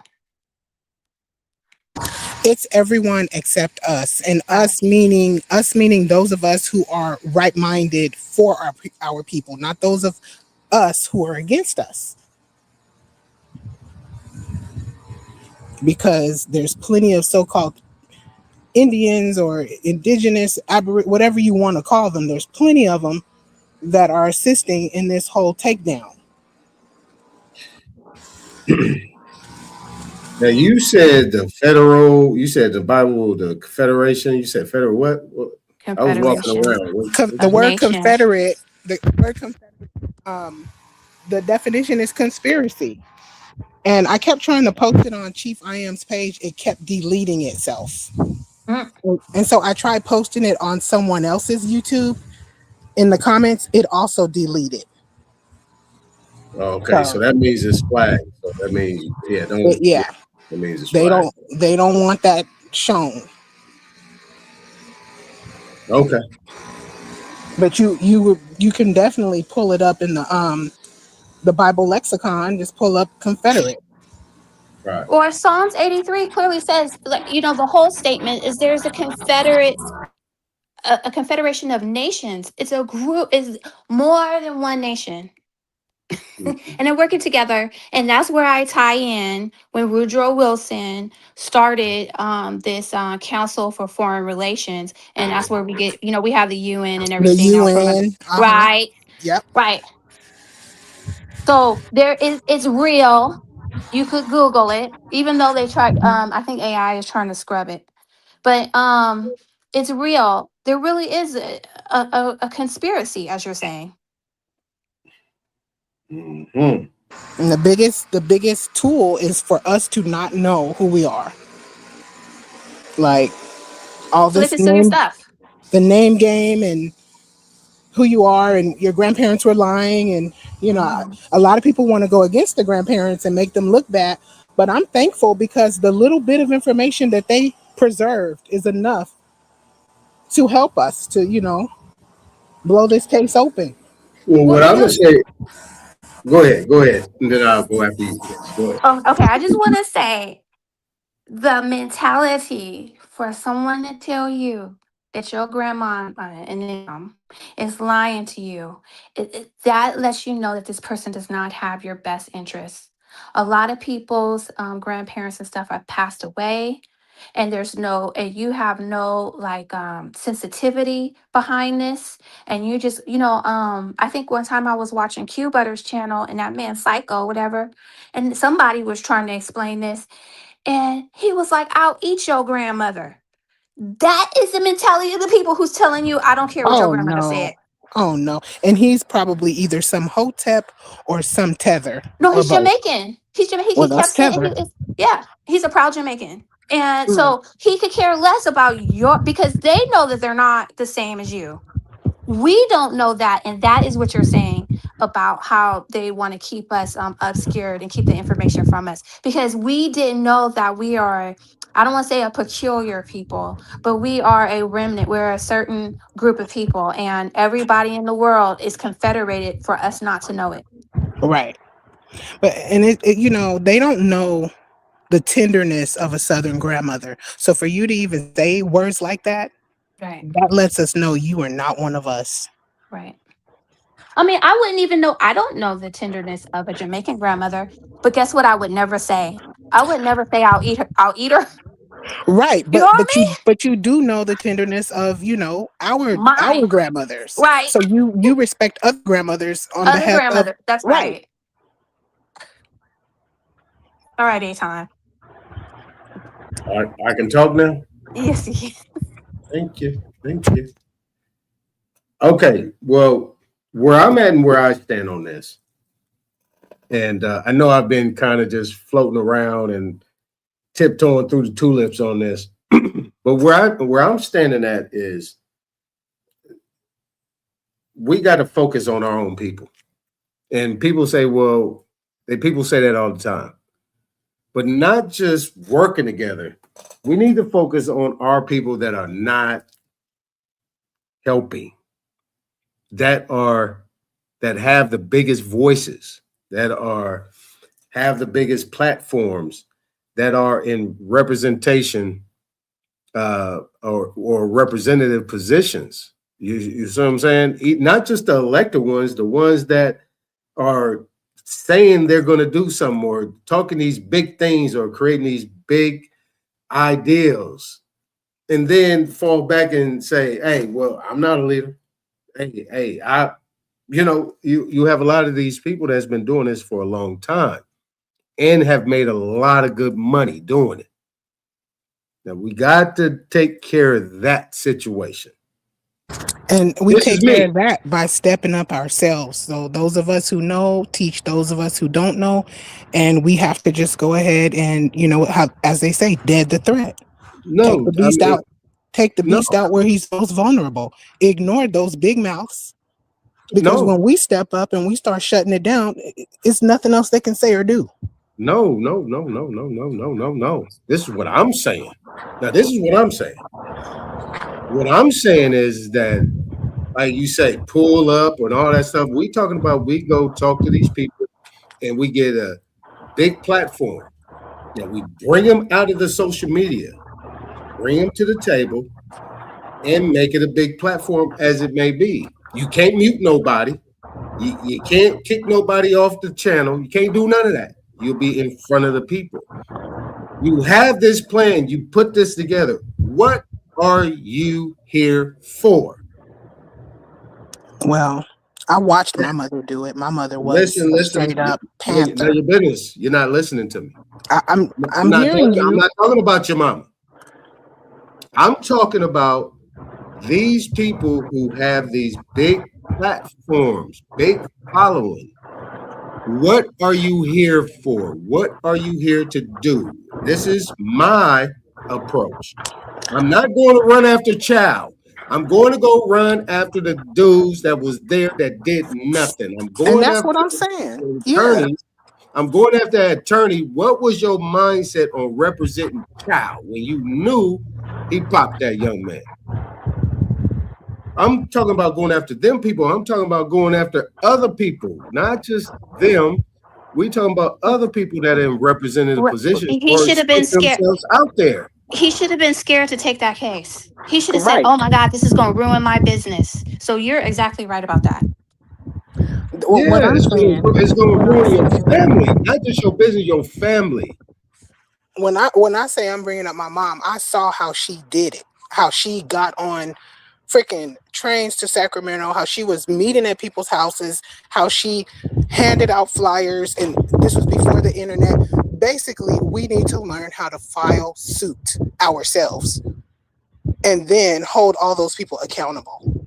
That's it. Right. Talking on the internet, doing some live stream, that's nice because it gets people informed, but at the end of the day, we have to dead the threat. And the threat is the government. Okay. They're the ones who are doing all the things, allowing Mr. Chow to run free and, setting up all this, bringing bricks to a food fight. So I hear what now you that guys we're away, I don't think you guys hear what I'm saying. Let me say it a different way. Let me see if I get it across to you. The people, we handle business in-house. You don't need to sue them, not just yet. We could bring them to the town square and we can sit there and say, hey, you want to have a conversation with us? We need to know what's going on. This is why I show Jessica a lot in Chicago and that Chicago Flips Red group, is because they're actually doing that. They're going there and they're talking to these people. But no, we're not going to do it in no place where we got 3 minutes to talk. And then you cut it off and the next person talking. No, we're going to bring you here in front and see if you want to have the conversation. We're going to invite you. Anybody and everybody that wants to talk loud and say that there's something that needs to be done based on the information that you got, what can you do? Now, and it's layers to it. We got your social media actors, these personalities. We got people in representative position. We also have attorneys, accountants, bankers, You got a lot of levels to talk to these people in these areas that are doing quite well for themselves. You got athletes as well. You got athletes. Talking is up. I say group them all in that No, you got confederacy. They're all to. Confederate. The Group them talking all. hasn't. No, none of your business. We ain't even had to talk yet. There ain't been a conversation. Ain't nobody sat there and had a conversation with these people. Who can trust the devil though? But the bottom line, we don't know if they the devil. They all taken oath. They've all signed contracts. But that don't. But to do something, they're all Confederate. But this is the conversation. You can't. You got to give them an opportunity. They've had it. They know that they've been. They have not stepped in front of real men and women, real brothers and sisters, and had that conversation. No, they haven't. All the people, these platforms are actors. These are personalities. These people go hang out later. They know where they're going to be safe at when they get these interviews. Trust and believe. Well, I don't see the satisfaction in burning them in effigy, but there is no satisfaction. It's not satisfaction. If that's what you see fit to do as a male leader in this situation, do it. I mean, make it happen. But here's the thing. It's not satisfaction. This is getting it out in the public where people can see. Get the hard questions, not softball questions, hardball questions. Where do you stand? Where do you at? Policy, so on and so forth. If you're on camera and you got a social media stream, are you just a personality trying to get money and advertising, or are you really about the business? Because if you are, you're going to break bread. I don't want we bread. say you break bread. I don't want that bread. I want them locked up. No, break bread is not just break bread. Is got many meanings to it. It is not about bread and money. It's bread and loaves. It's bread and information. It's bread and everything. What you have and what you're gonna do, how you're gonna stand, and use your platform to bring it to the people. You see what I'm saying? That's where I'm at. I'll leave it right there. I know this is a sensitive situation on your business because you're not letting me. You're not letting me. I'm not saying it's not something that we've already been working on. Like some of the lives that old dude has done, we found information that implicates these people 100% on what they're doing and who they're rolling with. So I mean, call them out if that's what if that's going to help the situation. Go ahead, but I still think we don't have too much time to keep waiting for them to, shoot the next child.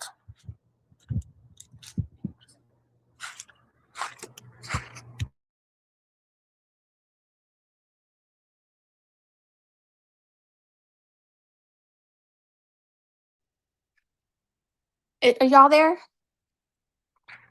I'm here. It's loud in my backyard. So. Now I have seen somebody use there's two instances of people using their social media to kind of address, and I don't know if I'm off, so tell me if I'm off of what y'all talking about. But you saw where that they did that Black Expo out there in Ohio, and Vicky Dillard was up there, that Black diaspora and some other people were out there, and the NAACP person was like, oh yeah, we need to work together, the Black and Brown Coalition and stuff like that. And so even though it wasn't like on their platform, they were on the stage with these particular people or this particular guy, and the audience immediately responded, boo. I don't know if y'all seen that. Was it the Black Magic or was it 19 Keys? No, it was that Black diaspora, Phil Scott or whatever his name is. Thomas, Scott, Phil Scott, And so so the people were like, boo, this and the other. But Phil Scott came afterwards and trying to explain dude away. Oh man, you don't mean it, you didn't mean what you said, type of thing. So that kind of shows it brings light to these people. So I don't know if that's what y'all talking about, because now we got his mindset. He just tried to cover for the dude who told us that we need to correlate with these other groups of people who ain't correlating with us. I don't know if that's the right word, but and then there's another one where there's another YouTuber who went to somebody's planning on running with Kamala and was in South Carolina. You know, it was a Clyburn event, and which none of this court case was not brought up. But the guy asked him, what do you think about like reparations type of thing? Now I know that's a funny subject, so I don't want to get in the weeds of that, but dude had to put his opinion on record, like, oh, early childhood, I guess reparations mean dads being in the homes. I don't know what that meant, but so there are people who are using their platforms to go and speak to these people. I don't know if that's what y'all talking about.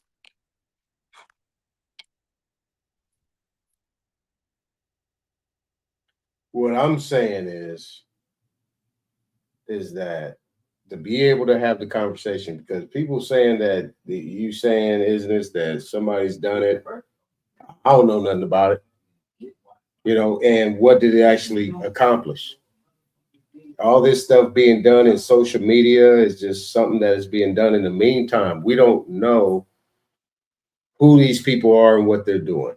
What I'm saying is bring them into the light, have the conversation, and ask them the questions. Because it hasn't been done. I know people might think something's been done or we passed that. We ain't even got there yet. We ain't even had these conversations with these people. And we got to have the conversation with them so we could know where they stand. And once they reveal themselves, because there's going to be questions that's going to be qualified questions they can't get away from because we already know the answers. And if they don't explain themselves in a representative position, when you step out there and you say, hey, I'm this and I'm that, and I created this, and this is where it's at because this is what it is, and you give them definition and all this stuff, and you can't be questioned, then you're lying. But we know you're lying, but that there's people that follow that for whatever reason. And if that's the case, we bring them out so that way they can answer these questions. And then after that, we know where they stand. This is what all the other ethnic groups do. This is why they win, because they do business with each other.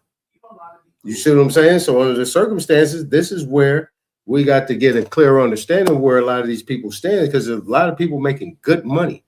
These representatives are making good money based on the inside information that they have. And there's money that is allotted to our communities that they are to be the representatives of, that they're supposed to service the people on. If they're not doing that, which they're not doing, obviously it's been going on for a long time and they're still in office. So that's all I'm saying. That's the approach that needs to be done. I agree because I was looking at where, okay, so in California, they're trying to make it illegal. You know how we were just talking about fraud earlier? Okay, California's trying to make it illegal. So if we talked about what you were just talking about with the Somalians and stuff like that, that's a felony. Okay, you can't talk about none of them whatsoever. So the little dude went over there and he was talking to the people who put their name on that bill. One of those people was a brother. And I want to know his name because you're exactly right. He needs to be talked to. Why is it okay for people to investigate me for fraud, right? Me, I could be investigated and talked about, but these other people can't. Why would you support something like that to give them more protection than the original people of this country? So you're exactly right, and I'm gonna find that man's name because he those type of people are the people that need to be talked to. Well, yeah, I definitely agree with that. And, I've already pretty much said it with that last video. People who are openly committing crimes, they know of crimes being committed and they're not doing anything about it. They're just, approving things that shouldn't be approved. They are the ones who need to be locked up. They need to be in jail or deported if they're not from here. Now this is where we're at with it. Yeah, we have I just muted you. None of your business. You got the feedback, but this is where it's at. None of your business. You want to go straight to execution, right? Jail. Get them out of here. But it's a big wide range of things that are going on. I mean, this is something I'm saying like matter of factly, but you're talking about 50 states. Talking about 50 states here in North America, 50 states, that there's a lot of people that have been getting kickbacks to shut up.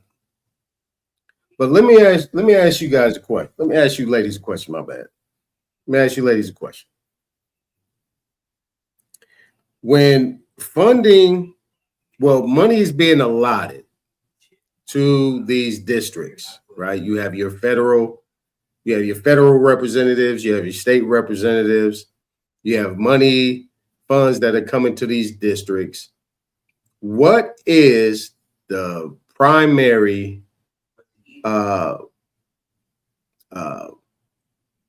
task or job description of what these representatives are supposed to be doing in a representative position?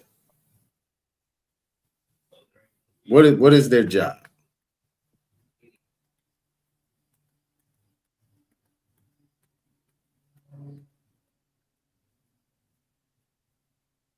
Well, obviously, their job ain't to inform and protect the community because this little boy's trial just started and ended.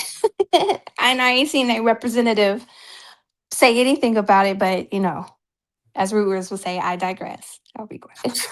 Yeah, Yeah, it was a that's digress. what I was gonna say. They need to be educating, informing, and they need to be voting on specific bills and legislation that is going to make a change. When things occur, we are supposed to contact the representatives, the supervisors, and then the representatives, and they're supposed to, take it to Supreme Court or Congress or whatever. And those types of things, I haven't seen it happening. I've seen them playing around, this Jasmine lady playing around, people, extorting money, all types of weird things other than what somebody in a civil servant position is supposed to be doing by oath. All right. I like Nanya's answer better, isn't it? You did a digression on that one. All right, I'm gonna do this quick. I'm doing this quick chat thing, Chat GPT. This on just what are responsibilities and duties and job description of an elected official, and we'll just start with your local. About representation by local elected officials.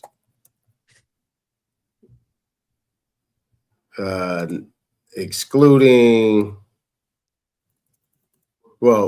elected officials in legislature.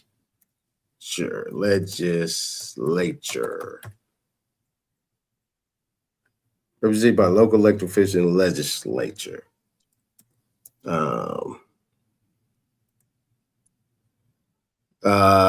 Cover every aspect.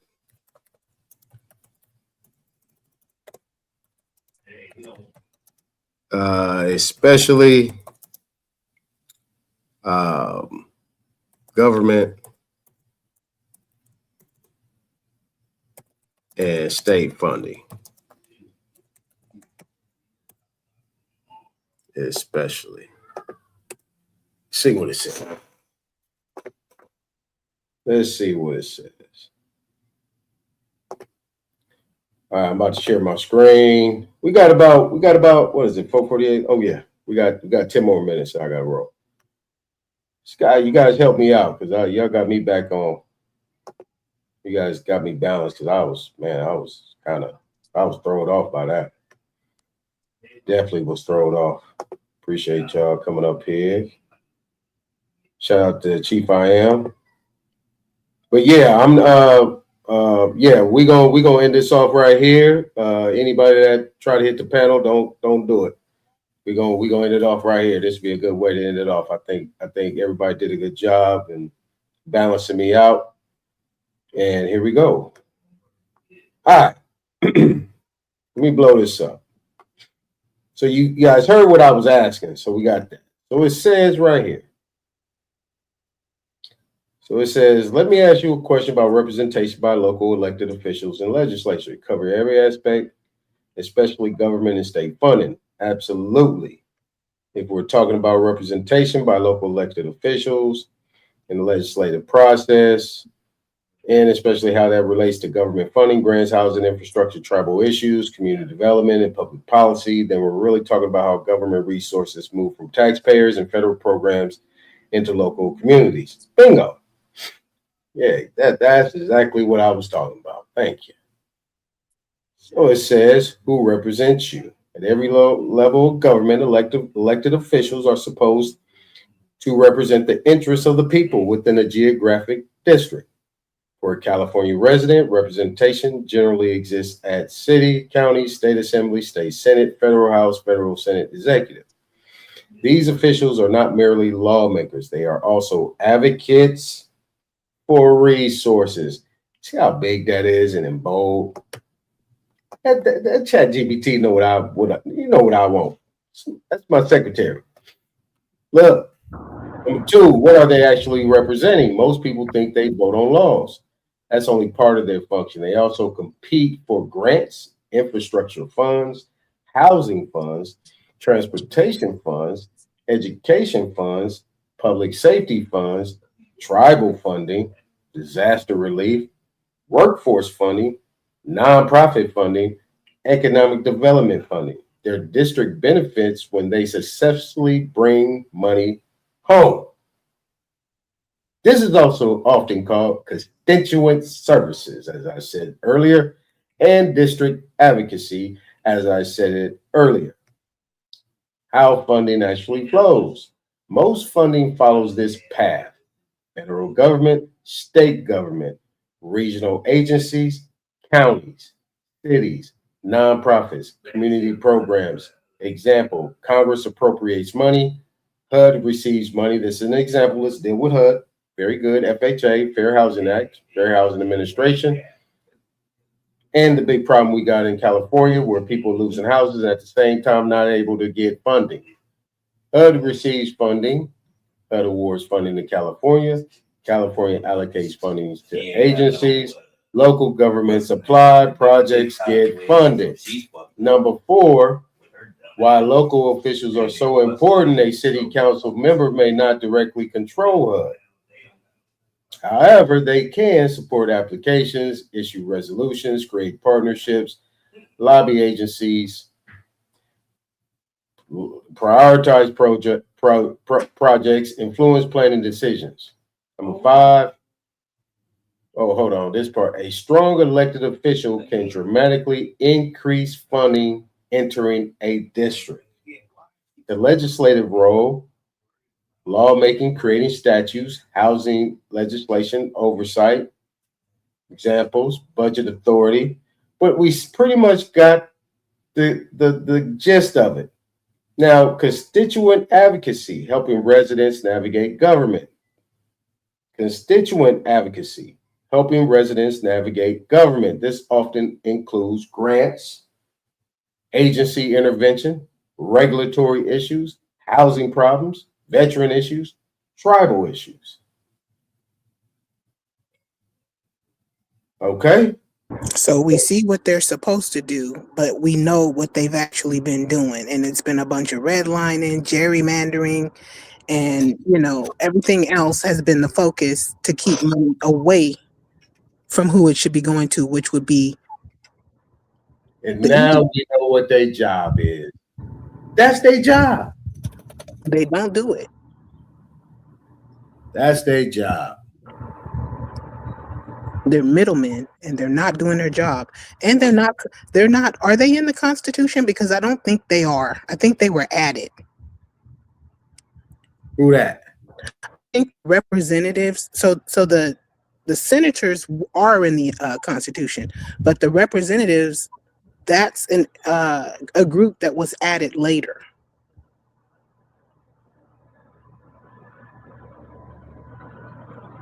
Yeah. Because why are they spearheading money that should be given without question to all the districts, to all the, agencies, counties, etc.? Why are they needed to do something that should be done without question? I feel like maybe there'll be some changes in that department soon. Right.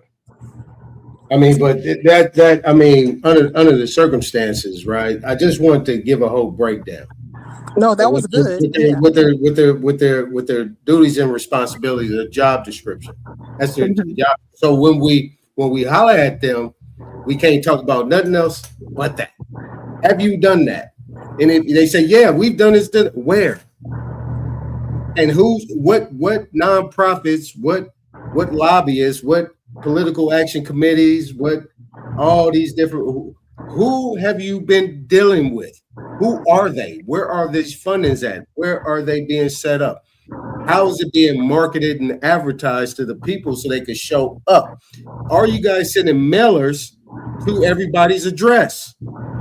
Are you doing these? You know what I'm saying? Are you doing these things? I know what questions to ask. See, this is where people get sidebarred. You know what I'm saying? I know what questions to ask. See, a lot of people don't know what question to ask. You know what I'm saying? None of your business. They don't know what to ask, and then they go straight to emotions, and then that's where they win. They're going to be calm. You see how that Mark out there, that mayor out there in Chicago, every time they in his face, he be sitting there calm, quiet. He ain't saying nothing. And you know what? He ain't gonna say nothing because he know if he say something, it's gonna be used against him. So he just be quiet. He got them AI glasses on, just recording them. All of them got the same glasses. Like, come on, y'all. But what one of the things is that, I'm kind of like with Nunya on this, because you just read that they're there for the residents and the constituents and stuff like that, right? And so I'm reading on what they got going in California, and I'm just going to give you a couple. Can I do that, Aton? Yes, sir. Yeah.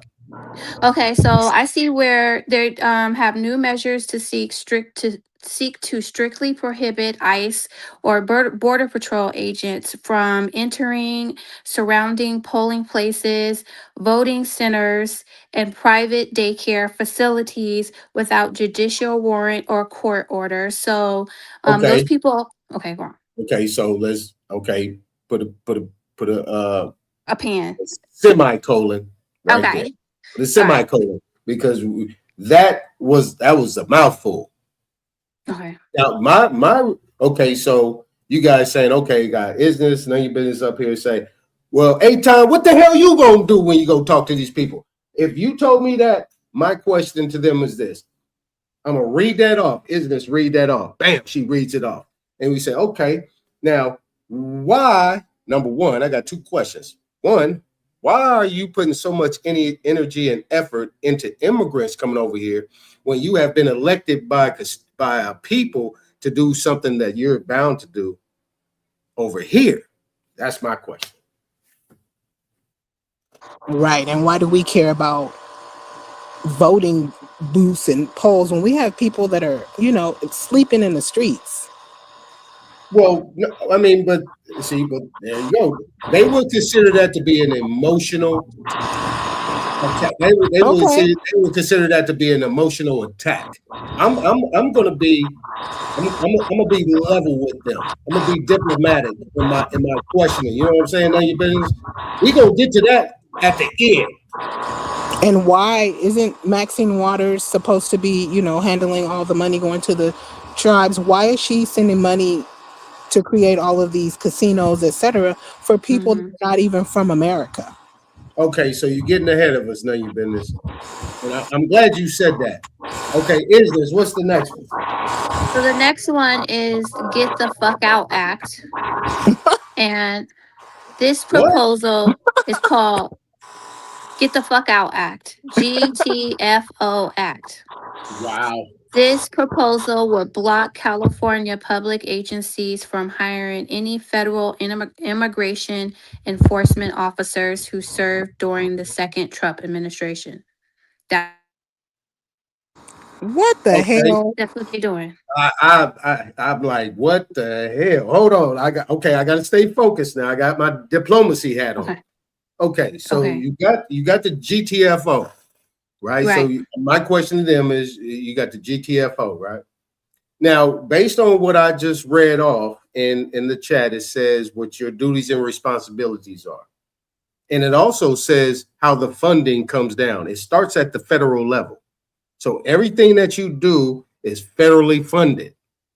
So if you're getting federal funds, why are you creating acts to stop the government from exercising their power within the jurisdiction that you gave them as being a representative, being a part of the state? Why are you doing that? That would be my question. Let's go back to the resident. This is a person who just got a job. You know they were just giving those people bonuses, so a lot of people hired. Maybe they didn't work for long. So California is literally saying, if you went and got a job for these people for any length of time, you can't work for nothing else.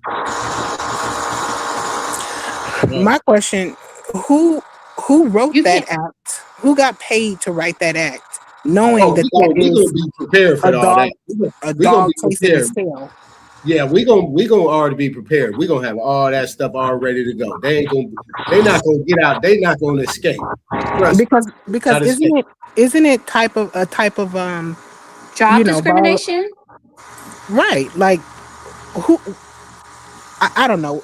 Why would they do that? Why would they even waste time and labor and the money they were paid to write something like that? Okay, I'm gonna go to the next one.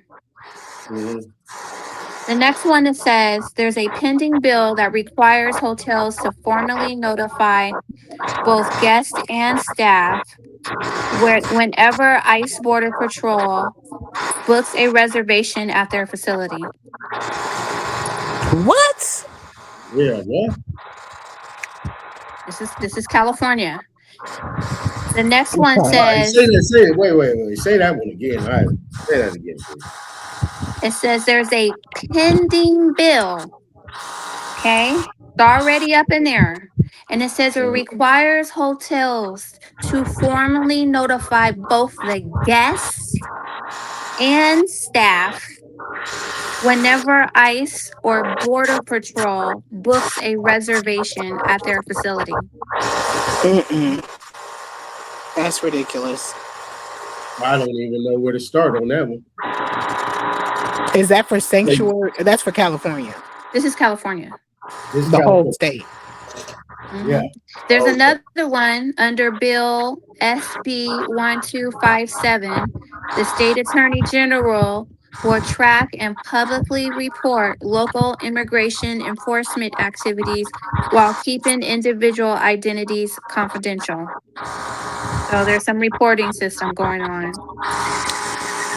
The next one is the Labor Assembly Bill 2495 expands the definition of unfair immigration related labor practices to include any employer that conducts or dissuades a worker from exercising their rights, carrying fines up to $10,000. Yeah, I would incorporate that in that first initial one that you read. It's all that's dealing with migrants and them receiving federal funding and not dealing with the constituents that actually voted for them, unless all these votes have came from them and not from us, unless we haven't been voting for these people. You know what I'm saying? So everything feels pro-immigrant, and the everything. Look, I got a couple more. Wow. So there's another one. Okay, so this one mandates employers to provide workers with explicit written notification detailing their Fourth and Fifth Amendment rights during the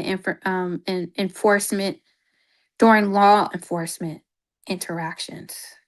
Now, my question would be for them: why are you empowering them with constitutional protected rights, and they're not Right, right, even Americans? right. This is I this don't is get- this is going with your definition of what the legislator is, right?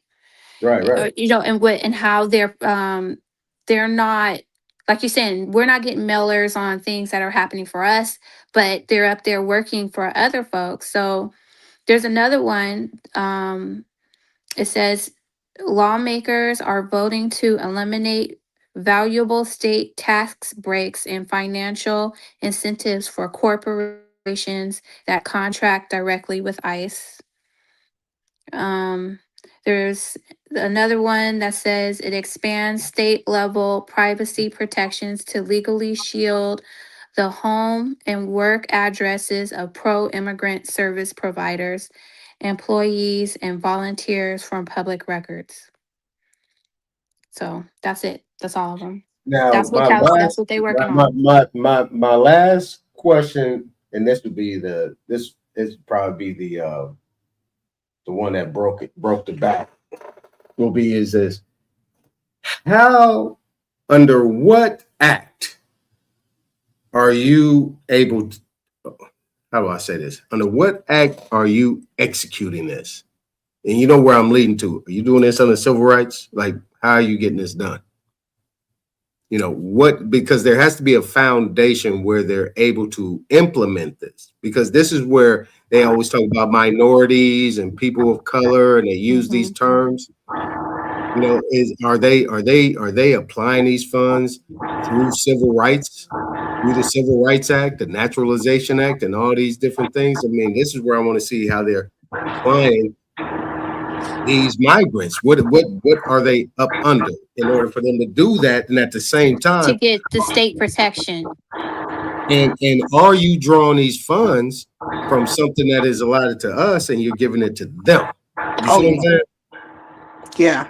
Like, you putting them in the same, if you putting them in the same category as us, then that means you could spread it out. And that's why it's thin in our communities, because you have it for them. But at the same time, where are these people moving to in our communities? And it's not even thin, it's non-existent for us, but I bet you also that Asian hate has something to do with what's going on now. You on to something. You guys are, you ladies on to something. Because that would make sense why Chow is in Colombia amongst a bunch of brothers and sisters, predominant brothers and sisters, you know what I'm saying? And being able to open up business in these areas. They got to be able to getting these type of fundings and grants and loans and whatever like that, SBA, so on and so forth.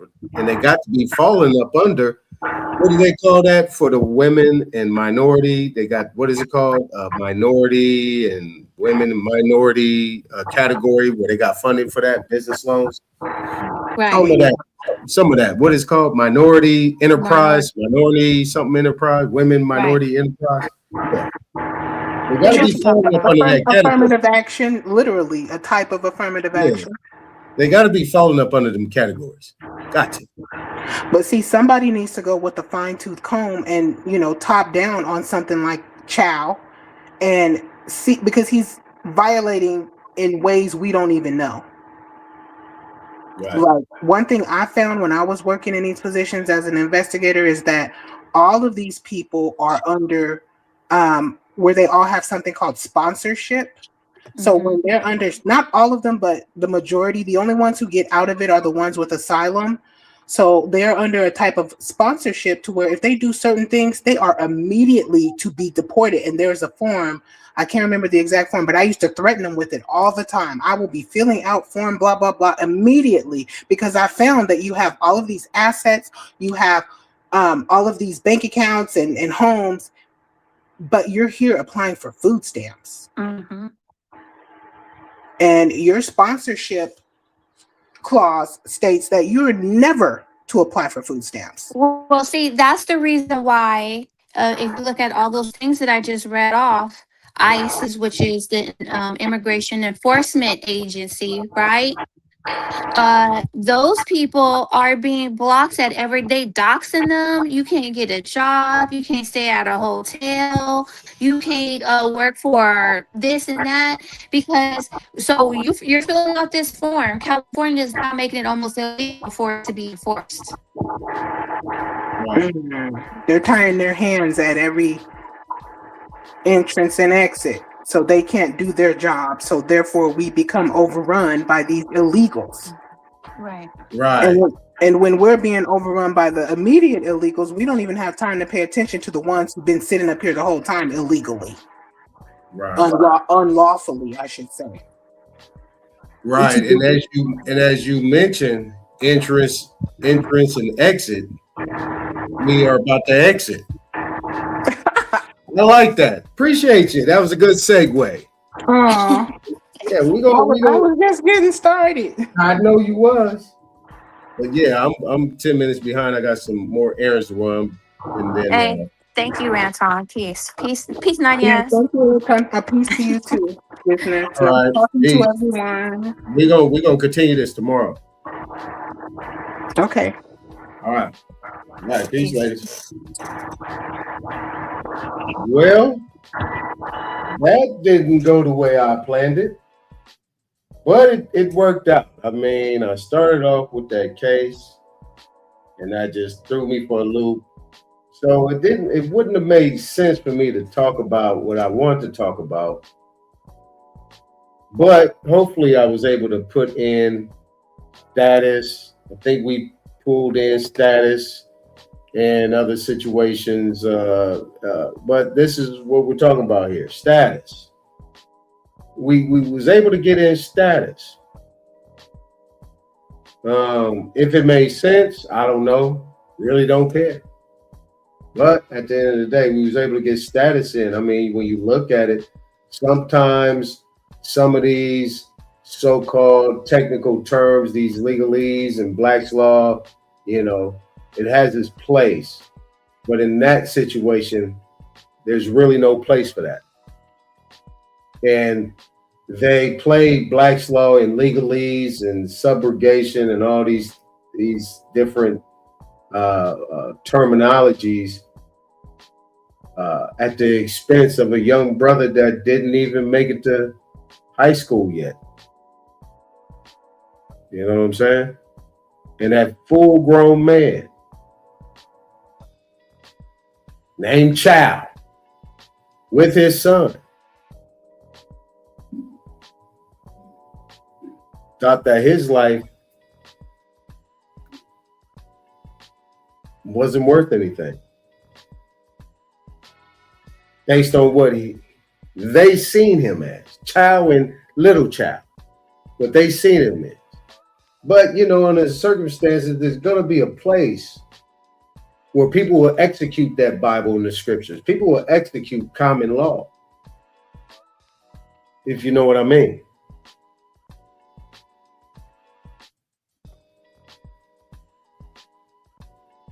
Because if Chow and Chow seen him as something, then that was not, of the place of a man upright, a young man upright, to be something, to be respected in a sense, and to be lesser than, and to be respected and and as they thought of him as lesser than human, lesser than somebody that deserved a life, deserved any future of that case. They put that in their hands. They made that decision consciously. So that means they're there every day, every single day with that mentality. And obviously, come to find out, it ain't the first time. Where'd that come into the fold of evidence and discovery of that this is not his first rodeo?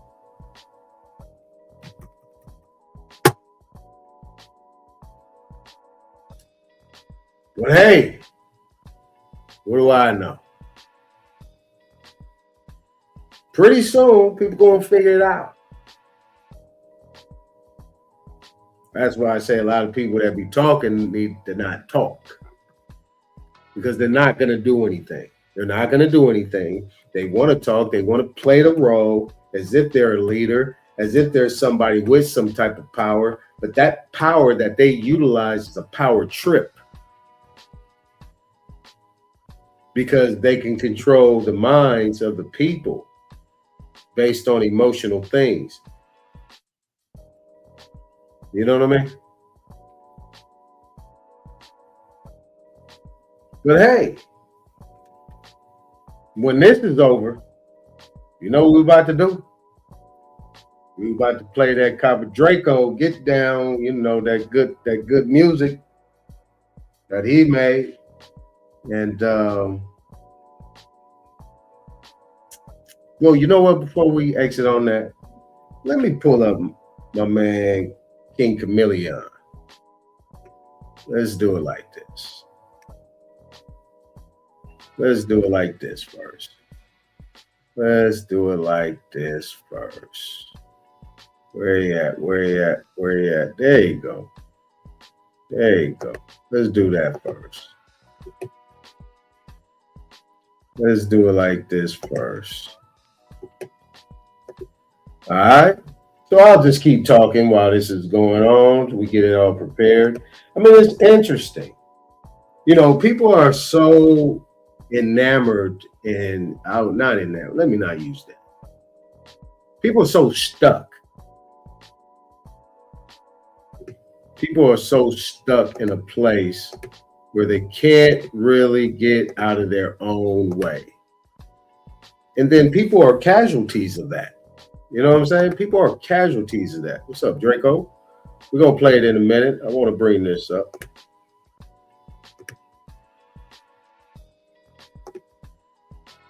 When people are casualties of that, when people actually think that they have some authority, really don't have no authority. The most thing you can run at this point in time is your mouth. And at the end of the day, where's your protection at?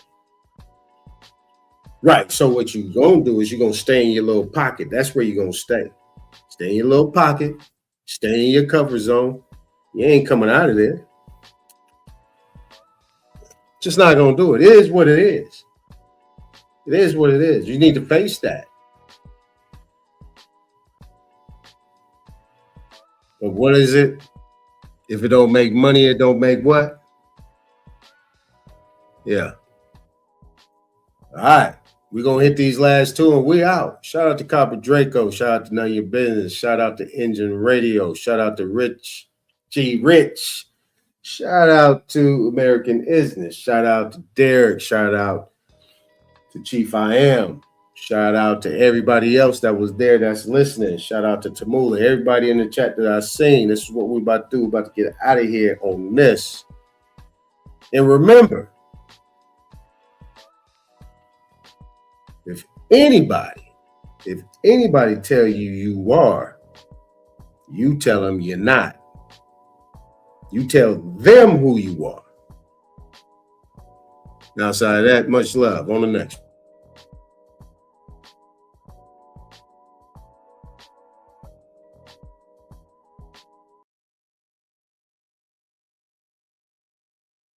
We want freedom by any means necessary. We want justice by any means necessary. We want equality by any means necessary. We don't feel that in 1964, living in a country that is supposedly based upon freedom and supposedly the leader of the free world, we don't think that we should have to sit around and wait for all of your assets, you have to protect it. To set your trust up, come get your status corrected. Yeah, you know we moving more than mountains. Fuck your school, fuck your voting system, fuck your water fountains. Melanin, I know you heard of me. You can never murder me. I want that gold you owe me now and gold from 1933. I want y'all to stand on all the treaties that you sold to me. Cause we was already here, y'all came on a boat to me.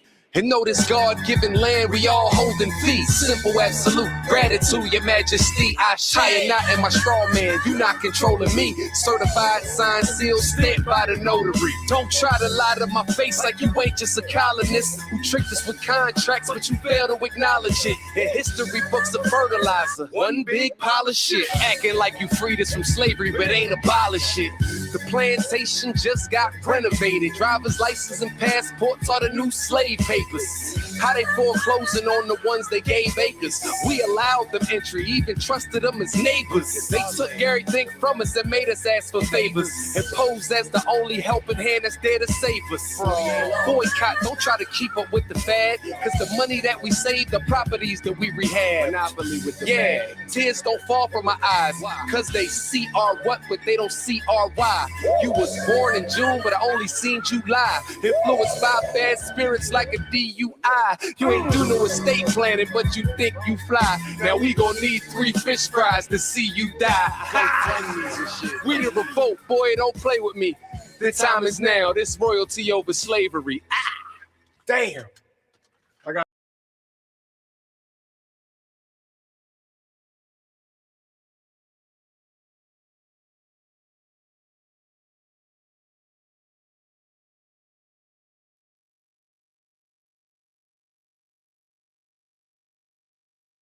Don't move it. Don't move it. Don't move it. Yeah. Don't move it. Don't move it. Don't move it.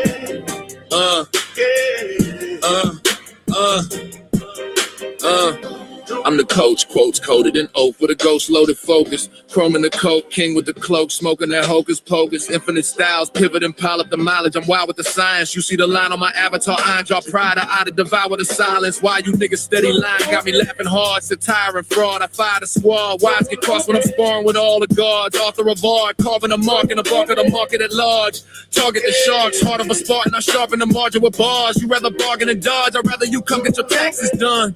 Black suit back, room facts in a stack. I'm relaxing the maximum. Get out of the pocket, the profit of rocket. Then I just might tax you punch. Bracket your funds, I'm stacking in chunks. Reacting to ashes, you're begging to punch. Sometimes my community, hard-headed, scarred, dreading the lessons. I chart head and start spreading the message, embedded in pressure. Sobbing living, I'm private with it, no corporate percentage. Discharging debt with a pen stroke. You still don't notice the vision. I've been telling y'all you don't want to debate me. Weighty and ready. Great with machetes, linguistically shredding the petty. Grab these 15 acres. Landscape major, plan made paper. Land patent stamped and sacred since my campaign greater. I ain't talking about Ice-T when I say that I can show you law and order. Court recorder, I sort the torture, contort the border. I eat the case, beat the state, leave a trace in a raw supporter. Briefcase aura, got your baby mama thinking that I'm a lawyer. Seminole Indian sentiment, militant on Summer and Sawyer. Private enrollment, tribal component. I'm the boss if you trying to employ it.